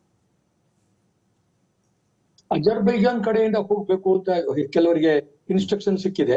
ಓಕೆ. ಮತ್ತೆ ಈ ಕಡೆ ಇರಾನಿನ ಸುತ್ತಮುತ್ತ ಒಂದು ಸುಮಾರು 10,000 ವಿದ್ಯಾರ್ಥಿಗಳು ಆ ಕಡೆಯಿಂದ ಹೋಗಬಹುದು, ಅಜರ್ಬೈಜಾನ್ ಕಡೆಯಿಂದ. ಮತ್ತೆ ಈ ಕಡೆ ಇವರು ಇಸ್ರೇಲ್ನಿಂದಲೂ ಸಹ ಬೇರೆ ಬೇರೆ ಕಡೆಯಿಂದ ಹೋಗೋದಿಕ್ಕೆ, ಕೈರೋ ಕಡೆಯಿಂದ, ಜೋರ್ಡಾನ್ ಕಡೆಯಿಂದ ಹೋಗೋದಿಕ್ಕೆ ಏರ್ಪಾಡು ಮಾಡೋದಿಕ್ಕೆ ಅನುಮತಿ ಕೊಟ್ಟಿದ್ದಾರೆ ಅಂತ ಹೇಳಿ ಇನ್ಫಾರ್ಮೇಶನ್ ಇದೆ. ಸೊ ಅವರು ಮೊದಲು ಭೂಮಾರ್ಗದ ಮೂಲಕ ಹೊರಗಡೆ ಬಂದು ಕೈರೋ ತಲುಪಿ ಕೈರೋದಿಂದ ಬರಬಹುದು. ಅಜರ್ಬೈಜಾನ್ ಈ ಕಡೆಯಿಂದ ಹೋದಾಗ ಬೇರೆ ಅವರು ಅಲ್ಲಿಂದ ಬಹುಶಃ ರಷ್ಯಾದ ಕಡೆಗೆ ಹೋಗಿ ಅಲ್ಲಿಂದ ಬರ್ಬೋದು. ಇವೆಲ್ಲವುದು ಪಾಸಿಬಿಲಿಟೀಸ್ ಅಷ್ಟೇ. ಯಾರು ಯಾವಾಗ ಏನು ಹೆಲ್ಪ್ ಸಿಗ್ತದೆ ಅದಕ್ಕೆಲ್ಲ ಇಂಡಿಯಾಗೆ ಇಲ್ಲಿವರೆಗೂ ಸಿಕ್ಕಿದೆ. ಅದರಿಂದ ಬಹುಶಃ ಭೂ ಮಾರ್ಗದಲ್ಲಿ ಹೋಗೋದಕ್ಕೆ ಅನುಮತಿ ಕೊಟ್ಟ ಮೇಲೆ ಅಲ್ಲಿಂದ ಏರ್ಪಾಡು ಮಾಡೋದಕ್ಕೆ ಭಾರತೀಯ ರಾಯಭಾರಿ ಕಚೇರಿಗಳು ಅನುಕೂಲ ಮಾಡ್ಕೊಡ್ತಾರೆ ಅಂತ ಅನ್ಕೊಳ್ಳೋಣ. ಸದ್ಯಕ್ಕಂತೂ ಈಗೇನು ಅಲ್ಲಿ ಹೇಳೋದಕ್ಕೆ ಏನು ಸಾಧ್ಯವೇ ಇಲ್ಲ. ಒಂದೇ ಒಂದು ಮಾರ್ಗ ಇರೋದು ಕೈರೋದಿಂದ ಬರೋದಿಕ್ಕೆ ಇಸ್ರೇಲ್ ನಿಂದ ಪರ್ಮಿಷನ್ ಸಿಕ್ಕಿದೆ. ಬೇರೆ ಇನ್ಯಾವುದು ಅಲ್ಲಿ ನಿಯರೆಸ್ಟ್ ಏರ್ಪೋರ್ಟ್ ಯಾವುದನ್ನು ಕಾಣಿಸ್ತಾ ಇಲ್ಲ. ಬಹುಶಃ ಅಜರ್ಬೈಜಾನಿಗೆ ಹೋದ್ಮೇಲೆ ಅಲ್ಲಿಂದ ಅವರಿಗೆ ಪರ್ಮಿಷನ್ ಬೇರೆ ಸಿಗಬಹುದು ಅಂತ ಅನ್ಸುತ್ತೆ. ಕೇಶವ್ ಸರ್, ನೋಡಿ ಸರ್, 5 ಮಿಲಿಯನ್ ಬ್ಯಾರಲ್ ಪ್ರತಿದಿನ ಉತ್ಪಾದನೆ ಮಾಡ್ತಿರ್ತಕ್ಕಂಥ ತೈಲ ಉತ್ಪಾದನಾ ದೇಶ ಇರಾನ್. ಖಾಲಿ ಕೈಲಂತೂ ಇರಲ್ಲ ಅವರು, ದಿನನಿತ್ಯ ಕೋಟ್ಯಾಂತರ ರೂಪಾಯಿ ನೋಡ್ತಾ ಇರ್ತಾರೆ ಅವರು. ಭಾರತೀಯ ಕರೆನ್ಸಿ ನಾನು ಹೇಳ್ತಾ ಇದ್ದೀನಿ. ಇದರ ಮಧ್ಯೆ ಈಗ ಇರಾನ್ನ ಸಪೋರ್ಟ್ಗೆ ಬೇರೆ ಸಮಾನ ಮನಸ್ಕ ದೇಶಗಳು ಅಥವಾ ಸಮಾನ ಧರ್ಮೀಯ ದೇಶಗಳು ಅವ್ರ ನೆರವಿಗೆ ಬಂದರೂ ಕೂಡ ಆಶ್ಚರ್ಯ ಇಲ್ಲ. ಅಮೆರಿಕ ಯಾವಾಗಲೂ ಮಾತಾಡುತ್ತೆ, ನಾನು ಹಾಗೆ ಮಾಡಿಬಿಡ್ತೀನಿ, ಹೀಗೆ ಮಾಡಿಬಿಡ್ತೀನಿ ಅಂತ. ಅವರು ಅಫ್ಘಾನು ಗೆಲ್ಲಿಲ್ಲ, ವಿಯೆಟ್ನಾಮಿಂದ ಕಾಲ್ ಕಿತ್ತು ಓಡಿ ಬಂದಂಥವ್ರು ಅಮೆರಿಕಾದವರು. ದೇಶಗಳ ನಡುವೆ ಯುದ್ಧ ಹಚ್ಚಕ್ಕೆ ಬಿಟ್ಬಿಟ್ರೆ ನಿಸ್ಸೀಮರವರು. ಅಮೆರಿಕ ನಂಬಿಕೊಂಡು ಇಸ್ರೇಲ್ ಇರೋದು ಸೇಫ್ ಆಗಿರುತ್ತಾ, ಅಥವಾ ಇಸ್ರೇಲ್ ತನ್ನ ಬಲದ ಮೇಲೆ ಮಾತ್ರ ತಾನಲ್ಲಿ ಯುದ್ಧ ಮಾಡಬೇಕಾಗತ್ತಾ? ಜೊತೆಗೆ ಇರಾನ್ ಜೊತೆಗೆ ಅರಬ್ ದೇಶಗಳು ಇವರೆಲ್ಲರೂ ಕೂಡ ಸೇರಿಕೊಂಡರೆ ಇನ್ನೂ ವರ್ಸ್ಟ್ ಆಗಬಹುದಾ ಇಡೀ ಕಂಡೀಷನ್ಸ್ ಅಂತ? ನನಗೆ ಪರ್ಸನಲಿ ಫೀಲಿಂಗ್ ಇಷ್ಟೊಂದು ಇದು ವ್ಯಾಪ್ಸಕ್ಕೆ ಬಿಡಲ್ಲ ಇವರೆಲ್ಲರೂ ಸೇರಿ ಅಂತ ಅನ್ಸುತ್ತೆ. ಯಾಕೆಂತಂದ್ರೆ ಯಾರ್ದು ಇಂಟ್ರೆಸ್ಟ್ ಸರ್ವ್ ಆಗಲ್ಲ. ಒಂದ್ ವೇಳೆ ಇದು ವಿಶ್ವದಾದ್ಯಂತ ಇದು ಥರ್ಡ್ ವರ್ಲ್ಡ್ ವಾರ್ಗೆ ಏನಾದ್ರು ಇದಕ್ಕೆ ಈಡ್ ಮಾಡ್ಕೊಟ್ರೆ, ಈಗ ನೀವ್ ಹೇಳೋ ತರ ಎಲ್ಲ ಅರಬ್ ಕಂಟ್ರೀಸ್ ಇವ್ರ ಜೊತೆ ಜಾಯಿನ್ ಆಗಿ, ಚೈನಾ ರಷ್ಯಾ ಏನಾದ್ರು ಇವ್ರ ಕಡೆ ಜಾಯಿನ್ ಆಗಿ, ಈ ತರದೆಲ್ಲ ಆದ್ರೆ ಖಂಡಿತ ಮಾಸ್ ಡಿಸ್ಟ್ರಕ್ಷನ್ ಆಗತ್ತೆ. ಅದು ಬಹುಶಃ ಯಾವ ದೇಶಗಳು ಆ ತರದ ಇಂಟೆಂಟ್ ತೋರಿಸ್ತಾ ಇಲ್ಲ. ನಿಮ್ಗೆ ತುಂಬಾ ಪ್ರೊವೊಕೇಟಿವ್ ಸ್ಟೇಟ್ಮೆಂಟ್ಸ್ ಕಾಣಿಸ್ತಾ ಇರೋದು ಅಮೆರಿಕ ಕಡೆಯಿಂದ ಬಿಟ್ರೆ, ಅಮೆರಿಕ ಮತ್ತೆ ಇಸ್ರೇಲ್ ಕಡೆಯಿಂದ ಬಿಟ್ರೆ, ಮತ್ತೆ ಅಫ್ಕೋರ್ಸ್ ಇರಾನ್ ಅಫೆಕ್ಟ್ ಆಗಿದೆ, ಅವರು ಮಾತಾಡ್ತಿದ್ದಾರೆ. ಸೊ ಈ 3 ದೇಶಗಳಿಂದ ಬಿಟ್ರೆ ಇನ್ನು ಎಲ್ಲಿನೂ ನಿಮ್ಗೆ ಈ ತರದ ತುಂಬಾ ಪಾಕಿಸ್ತಾನ ನಿಮ್ಗೆ ನ್ಯೂಕ್ಲಿಯರ್ ಕೊಡ್ತೀನಿ ಈ ತರದ್ದು ಒಂದೆರಡು ಬಿಟ್ರೆ ಅವ್ರ ಆ ತರದ ಯಾರು ಅದನ್ನ ಫೇಸ್ ವ್ಯಾಲ್ಯೂ ಆಗಿ ತಗೊಳಕ್ಕೂ ಆಗಲ್ಲ ಅವ್ರು ಹೇಳಿದ್ರೆ. ಸೊ ಅದನ್ನ ಬಿಟ್ರೆ ನನ್ಗೆ ಇನ್ನೆಲ್ಲೂ ತುಂಬಾ ಪ್ರೊವೊಕೇಟಿವ್ ಆಗಿ ಬೇರೆ ದೇಶಗಳು ಯಾವ್ದು ಮುಂದಕ್ಕೆ ಬರ್ತಿಲ್ಲ. ಸೊ ಹಂಗಾಗಿ ಐ ಸ್ಟ್ರಾಂಗ್ಲಿ ಬಿಲೀವ್ ಇದನ್ನ ಎಲ್ಲೋ ಇವ್ರದೊಂದು ಅವ್ರ ಮಾತುಕತೆಗೆ ಅಮೆರಿಕಾದ ಯಾವ್ದೊಂದು ಬಿಸ್ನೆಸ್ ಇಂಟ್ರೆಸ್ಟ್ ಇರುತ್ತೆ ಇದ್ರಲ್ಲಿ. ಸೊ ಅವರು ಮಾತುಕತೆಗೆ ಬನ್ನಿ ಬನ್ನಿ ಬನ್ನಿ ಅಂತ ಇವ್ರು ಬರ್ಲಿಲ್ಲ ಅನ್ನೋ ಕಾರಣಕ್ಕಾಗಿ ಈ ಮೂಲಕ ಇಸ್ರೇಲ್ ಮೂಲಕ ಪ್ರಯತ್ನ ಪಟ್ಟಿರ್ತಾರೆ. ಸೊ ಈಗ ವಿಧಿ ಇಲ್ಲದೆ ಇದ್ರೆ ಇವಾಗ ಇಸ್ರೇಲ್ ಹತ್ರ ತುಂಬಾನೇ ಇವಾಗ ಅವಾಗ್ಲೇ ನೀವು ಚರ್ಚೆಯಲ್ಲಿ ಮಾತಾಡ್ತಾ ಹೇಳ್ತಾ ಇದ್ರಿ ಅದನ್ನ, ಇಸ್ರೇಲ್ ನ್ಯಾಚುರಲಿ ಇವಾಗ ಅಡ್ವಾಂಟೇಜಸ್ ಪೊಸಿಷನ್ ಅಲ್ಲಿ ಇದೆ. ಸೊ ಅದು ಅಡ್ವಾಂಟೇಜಸ್ ಪೊಸಿಷನ್ ಇರೋದಕ್ಕೆ ಒಂದು ಅಮೆರಿಕ ಕೂಡ ಕಾರಣ. ಸೊ ಅಮೆರಿಕ ಇಸ್ರೇಲ್ ನ ಯಾವುದೇ ಕಾರಣಕ್ಕೂ ಬಿಟ್ಕೊಡೋದಿಲ್ಲ ಅಂತ ಅನ್ನೋದು ಜಗಜ್ಜಾಹೀರ್ ಆಗಿರೋದ್ರಿಂದ ನ್ಯಾಚುರಲಿ ಇದು ಅವ್ರದ್ದು ಆಬ್ಜೆಕ್ಟಿವ್ ಈಡೇರ್ತಿದ್ದಂಗೆನೆ ಇವಾಗ ಇರಾನ್ಗೂ ಅರ್ಥ ಆಗತ್ತೆ ಇಲ್ಲ ನನ್ಗೆ ಹೆಚ್ಚು ದಿನ ಇದನ್ನ ತಡ್ಕೊಳಕ್ ಆಗಲ್ಲ ಅಂತ. Probably they will come to the tables, US ಜೊತೆಗೆ ಮಾತುಕತೆಗೆ ಅವ್ರು ಒಪ್ಕೊಳ್ತಾರೆ ಅಂತ ನನಗನ್ಸುತ್ತೆ. ಹಂಗಾಗಿ ಇದು ಆ ಮಟ್ಟಕ್ಕೆ ವ್ಯಾಪ್ಸಲ್ಲ. ಒಂದ್ ವೇಳೆ ಆ ಮಟ್ಟಕ್ಕೆ ವ್ಯಾಪ್ಸಿದ್ರೆ ಇದು ನಿಜವಾಗ್ಲೂ 3ನೇ ಮಹಾಯುದ್ಧ ತರದಲ್ಲಿ ವಿಶ್ವ ಮಹಾಯುದ್ಧ ಆಗುತ್ತೆ. ಆಗ ಇಡೀ ಮಾಸ್ ಡಿಸ್ಟ್ರಕ್ಷನ್ ಆಗುತ್ತೆ. ಪ್ರತಿ ದೇಶಕ್ಕೂ ಇದರ ಬಿಸಿ ತಪ್ಪಲ್ಲ. ಓಕೆ. ನಾನೀಗ ಸುನಿಲ್ ನಿಮ್ಮನ್ನು ಕೇಳ್ತೇನೆ. ಸುನಿಲ್, ಈಗ ಮೊದಲ ಯುದ್ಧ ಅಂದಾಗ ಯಾರ ಬಳಿಯಲ್ಲಿ ಎಷ್ಟು ಸೈನಿಕರಿದ್ದಾರೆ, ಎಷ್ಟು ಫಿರಂಗಿ ಇದೆ, ಎಷ್ಟು ಕುದುರೆ ಇದೆ, ಎಷ್ಟು ಮಟ್ಟಿಗಿನ ಕಾಲಾಳುಗಳಿದ್ದಾರೆ, ಕತ್ತಿ ವರಸೆ ಬರೋರು ಎಷ್ಟು ಜನ ಇದ್ದಾರೆ, ಇದ್ರ ಮೇಲೆ ಡಿಸೈಡ್ ಆಗ್ತಾ ಇತ್ತು ನಂಬರ್ಸ್ ಮೇಲೆ. ಕರೆಕ್ಟ್ ಸಂಖ್ಯೆ. ಈಗ ಚೈನಾ ಅಂದರೆ ಜಾಸ್ತಿ ಜನ ಸೈನಿಕರಿದ್ದಾರಪ್ಪ ಅಂತ ಹೇಳಿ. ಬಟ್ ಈಗಿನ ನಾವು ತೀರಾ ಆಧುನಿಕ ಯುದ್ಧದ ವಿಚಾರಗಳು ಅಂತ ನಾವು ಬಂದಾಗ ಈಗ ನಮ್ಗೆ ಆ ರೀತಿಯಲ್ಲಿ ಅನ್ನಿಸ್ತಾ ಇಲ್ಲ. ನಮಗೆ ಇಲ್ಲೇನಾಗ್ತಿದೆ, ನಿಮಗೆ ಎಲ್ಲೋ ಕೂತಿರ್ತಾರೆ, ಎಲ್ಲೋ ಆಪ್ರೇಟ್ ಮಾಡ್ತಿದ್ದಾರೆ, ಎಲ್ಲೋ ಸಿಡಿತಾ ಇವೆ ಅಂತ ಬಂದಾಗ ನೋಡಿ, ಇದೇ ಯುಕ್ರೇನ್ ಮೇಲೆ ಯುದ್ಧ ಆದಾಗ ಏನು ರಷ್ಯಾದವರು ಬ್ರೇಕ್ಫಾಸ್ಟ್ ಮಾಡ್ಕೊಂಡು ಹೊರಟ್ರೆ ಲಂಚ್ ಟೈಮ್ಗೋ ಡಿನ್ನರ್ ಟೈಮ್ಗೋ ಉಕ್ರೇನ್ನ ಮುಗಿಸ್ಬಿಟ್ಟು ಬಂದುಬಿಡ್ತಾರೆ ವಾಪಸ್ಸು ಅಂತಾನೆ ಇಡೀ ವಿಶ್ವ ಆ ಥರ ಅಂದ್ಕೊಂಡಿತ್ತು. ಯುಕ್ರೇನ್ನ ಎಷ್ಟು ಅಂಡರ್ ಎಸ್ಟಿಮೇಟ್ ಮಾಡಿ ಇಟ್ಟಿದ್ರು ಅಂದರೆ, ಯುಕ್ರೇನ್ ಬಿಡ್ರಿ, ಸುಮ್ಮನೆ ಯಾರ್ದೋ ಮಾತು ಕಟ್ಕೊಂಡು ಹೋಗ್ತಿದ್ದಾರೆ ಅಂತ ಹೇಳಿ. ಇವತ್ತಿಗೂ ಯುಕ್ರೇನ್ ಹಾಳಾಗಿರಬಹುದು, ನಾಶ ಆಗಿರಬಹುದು, ಅವರು ಒಂಥರ ಬಂದ್ರೆ ಅವ್ರು ಒದ್ದಾಡ್ತಿರಬಹುದು, ಆದರೆ ಅವ್ರು ಸೋತಿಲ್ಲ. ಇಸ್ರೇಲ್ ಆಗಲಿ, ಇರಾನ್ ಆಗಲಿ, ಅಥವಾ ಈ ಕಡೆ ನಾವು ಅಮೆರಿಕ ಅಂತ ಬಂದಾಗ ಇವತ್ತಿನ ಯುದ್ಧದಲ್ಲಿ ಎಲ್ಲರೂ ಕೂಡ ಅವ್ರ ಬಳಿ ಏನಿದೆ ಅಂತ ಯಾರಿಗೂ ಯುದ್ಧ ಆದಾಗಲೇ ಗೊತ್ತಾಗುವಂಥ ವಿಚಾರ ಅಂತ ಹೇಳಿ. ಏನು ಸ್ಟ್ರೆಂತ್ ಅಂತ ಬಂದಾಗ ಯಾವುದ್ರ ಮೇಲೆ ಅಳಿಬಹುದಾಗುತ್ತೆ ನಾವು ಇವತ್ತಿಗೆ ಅಂತ? ನಾನು ಇವತ್ತು ಒಂದು ಗ್ಲೋಬಲ್ ವಾರ್ಫೇರ್ ಅಂತ ನೋಡಿದಾಗ ಎಲ್ಲರಿಗೂ ಗೊತ್ತಿದೆ. ಟರ್ಕಿ ಬಂದು ಪಾಕಿಸ್ತಾನಕ್ಕೆ ಡ್ರೋನ್ ಸಪ್ಲೈ ಮಾಡಿಬಿಟ್ರು ನಮ್ಮ ವಿರುದ್ಧನೇ. ಈಗ ಸ್ಟ್ಯಾಟಿಸ್ಟಿಕ್ಲಿ ನಾವು ಹೋಗ್ತೀವಿ ಅಂತ ಹೇಳಿದ್ರೆ, ಈಗ ನೀವೇ ತೋರಿಸ್ತಿದ್ರೆ ಯಾವ ಫೋರ್ಸ್ದು ಅಂದರೆ ಇಸ್ರೇಲಿ ಡಿಫೆನ್ಸ್ ಫೋರ್ಸಸ್ ಕೇಪಬಿಲಿಟಿ ಏನಿದೆ, ಆಮೇಲೆ ಇರಾನಿಯನ್ ಡಿಫೆನ್ಸ್ ಕೇಪಬಿಲಿಟೀಸ್ ಏನಿದೆ, ಇದೆಲ್ಲನೂ ಆಲ್ರೆಡಿ ಆ ಸ್ಕ್ರೀನ್ ಮೇಲೆ ಬರ್ತಾ ಇದೆ. That is on to one side. ನಿಮಗೆ ಯುದ್ಧ ಅಂತ ನೀವು ನೋಡಿದಾಗ ಇವತ್ತಿನ ದಿನದಲ್ಲಿ the victory or the loss ಅದೇನಿದೆ, ಸೋಲು ಗೆಲುವು ನಿಮ್ಮ ಅಲೈಸ್ ಮೇಲೆ ಡಿಪೆಂಡ್ ಆಗುತ್ತೆ. ನೀವು ಹೇಳಿದ್ರಲ್ಲ ರಷ್ಯಾ ಮತ್ತೆ ಯುಕ್ರೇನ್ದು ನೀವೀಗ ಎಕ್ಸಾಂಪಲ್ ಕೊಟ್ರಿ. ಯುಕ್ರೇನ್ ಸೋತ್ ಬಿಡ್ತಿತ್ತು, ಅದೇ ನ್ಯಾಟೋ ಇಲ್ಲ US ಸಪೋರ್ಟ್, ಬೈಡನ್ ರೆಜಿಮ್ದು US ಸಪೋರ್ಟ್ ಇಲ್ಲ ಅಂತ ಹೇಳಿದಿದ್ರೆ ಯುಕ್ರೇನ್ ಇಷ್ಟೊತ್ತಿಗೆ ಖಂಡಿತವಾಗ್ಲೂ ಸೋತಿರ್ತಿತ್ತು. ಅದು ಸಾಧ್ಯನೇ ಇರ್ತಿರ್ಲಿಲ್ಲ ರಷ್ಯಾದಂತಹ ಶಕ್ತಿನ ಎದುರಿಸಕ್ಕೆ. There was a support. ಆ ಸಪೋರ್ಟ್ ನ್ಯಾಟೋ ಇಂದ ಈಗಲೂ ಅಲ್ಲಿಗೆ ಬರ್ತಾನೆ ಇದೆ. ನ್ಯಾಟೋ ನಿಲ್ಸಿಲ್ಲ ಅದನ್ನ. But then comes the question, ಈಗ ಇಸ್ರೇಲ್ ಅಂಡ್ ಇರಾನ್ ಮಧ್ಯದಲ್ಲಿ ಇರಾನ್ಗೆ ಅಲೈಸ್ ಯಾರ್ಯಾರು ಇದ್ದಾರೆ? ಪಾಕಿಸ್ತಾನ ಹೇಳಿದೆ ನಾವು ಅವ್ರ ಜೊತೆ ಡಿಪ್ಲೊಮ್ಯಾಟಿಕಲಿ ಮಾರಲ್ ನಿಲ್ತೀವಿ ಅಂತ ಹೇಳ್ಬಿಟ್ಟು. ಬಟ್ ಪಾಕಿಸ್ತಾನ ಯಾವತ್ತಿಗೂ ನ್ಯೂಕ್ಲಿಯರ್ ನಾವು ಸಪ್ಲೈ ಮಾಡ್ತೀವಿ ಅಂತ ಹೇಳಕ್ ಆಗಲ್ಲ. ಯಾಕಂದ್ರೆ that will be the end of Pakistan. ಅದೇನಾದ್ರೂ ತನ್ನ ನ್ಯೂಕ್ಲಿಯರ್ ವೆಪನ್ಸ್ ಇನ್ನೊಬ್ಬರಿಗೆ ನಾನು ಕೊಡ್ತೀನಿ ಅಂತ ಹೇಳ್ಬಿಟ್ಟು ಹೇಳಿದ್ರೆ, ಅರ್ಥ ಆಯ್ತಾ? And there are lot of other things that are going on. ಅರ್ಥ ಆಯ್ತಾ? ಸೊ ನಿಮ್ಮ ಅಲೈಸ್ ಅಂತ ಹೇಳ್ಬಿಟ್ಟು ಏನಿದೆಯಲ್ಲ, they will decide the strength of your allies, decide ನಿಮ್ಮ ಒಂದು ವಿಕ್ಟ್ರಿ ಆರ್ ಲಾಸ್. ವಾರಲ್ಲಿ ನಿಮ್ಮ ಸೋಲು ಗೆಲುವು ನಿಮ್ಮ ಒಂದು ಸ್ನೇಹಿತರಿದಾರಲ್ಲ, ಯಾರು ನಿಮ್ ಜೊತೆ ನಿಂತ್ಕೋತಾರೆ, ಯಾರು ನಿಮ್ಗೆ ಎಷ್ಟು ಸಪ್ಲೈ ಮಾಡ್ತಾರೆ. ನಾವು ಬರ್ಬಾದ್ ಆಗೋದ್ರು ನಮಗ್ ಸಪ್ಲೈ ಮಾಡ್ತೀವಿ. ಎಕ್ಸಾಂಪಲ್, ಪಾಕಿಸ್ತಾನ 4 ದಿನಕ್ಕೆ ಮುಗೀತು, ಬಟ್ ಟ್ರಂಪ್ ಬಂದ ಅಲ್ಲಿಗೆ, ಅಲ್ವಾ? ಸೊ ಯುವರ್ ಅಲೈಸ್ ಡಿಸೈಡ್, ನೀವು ಸೋಲ್ತೀರಾ ಗೆಲ್ತೀರಾ ಅನ್ನೋದನ್ನ. So that is that. And the way how it is going, ಇದು ತುಂಬಾ ದಿನ ಇದು ನಡೆಯುವಂಥದ್ದಲ್ಲ. ಯಾಕಂದ್ರೆ ಗ್ಲೋಬಲ್ ಇಂಪ್ಲಿಕೇಶನ್ಸ್ ಏನಿದೆಯಲ್ಲ, ಯಾರ ಪರ್ಪಸ್ನು ಸರ್ವ್ ಮಾಡಲ್ಲ. ಇರಾನ್ನ ನ್ಯೂಕ್ಲಿಯರ್ ಪ್ರೋಗ್ರಾಮ್ನ ಮುಗಿಸಿ probably they will all come to table. And for your information, already Iran offer ಮಾಡಿದೆ, we are ready for talks, ceasefire ಅಂತ ಹೇಳಿ ಟಾಕ್ ಅಂತ ರೆಡಿ ಫಾರ್ ಟಾಕ್ಸ್ ಅದು ಆಲ್ರೆಡಿ ಹೇಳಿದೆ Iran. Thank you Sunil, thank you Vasudev sir, thank you SR Keshav sir. ಸಾಕಷ್ಟು ವಿಷಯಗಳ ಬಗ್ಗೆ ಮಾಹಿತಿ ಕೊಟ್ಟಿದ್ದೀರಿ. ಈ ಒಂದು ಯುದ್ಧದಲ್ಲಿ ಯಾರನ್ನು ಕೂಡ ಅವರ ಮನೆಯ ಮುಂಬಾಗಿಲಲ್ಲಿ ಎಷ್ಟು ಜನ ನಿಂತ್ಕೊಂಡಿದ್ದಾರೆ ಅವ್ರ ಬಳಿ ಎಷ್ಟು ಜನ ಇದ್ದಾರೆ, ಎಷ್ಟು ಅಸ್ತ್ರಗಳಿವೆ ಎನ್ನುವುದರ ಆಧಾರದ ಮೇಲೆ ಯುದ್ಧವನ್ನು ಡಿಸೈಡ್ ಮಾಡೋಕ್ಕಾಗಲ್ಲ. ಅವರ ಮನೆಯ ಹಿತ್ತಲ ಕಡೆಯಿಂದ, ಅವರ ಮನೆಯ ಹಿಂಬಾಗಿಲ ಕಡೆಯಿಂದ ಅವ್ರಿಗೇನೇನು ಸ್ಟ್ರೆಂತ್ ಸಿಗ್ತಾ ಇದೆ, ಸಪೋರ್ಟ್ ಸಿಗ್ತಾ ಇದೆ ಎನ್ನುವುದರ ಆಧಾರದ ಮೇಲೂ ಕೂಡ ಯುದ್ಧ ಡಿಸೈಡ್ ಆಗಬಹುದು. ಇರಾನ್ನ ನ್ಯೂಕ್ಲಿಯರ್ ಸಂಗ್ರಹ ಅಥವಾ ಪರಮಾಣು ಶಸ್ತ್ರಾಸ್ತ್ರಗಳ ಸಂಗ್ರಹ ಅದನ್ನು ನಾವು ಹಾಳು ಮಾಡಬೇಕು, ಅದರ ಉತ್ಪಾದನೆ ನಿಲ್ಲಿಸಬೇಕು ಅನ್ನೋ ಒಂದು ಉದ್ದೇಶದೊಂದಿಗೆ ಇಸ್ರೇಲ್ ಹೊರಟಿದೆ.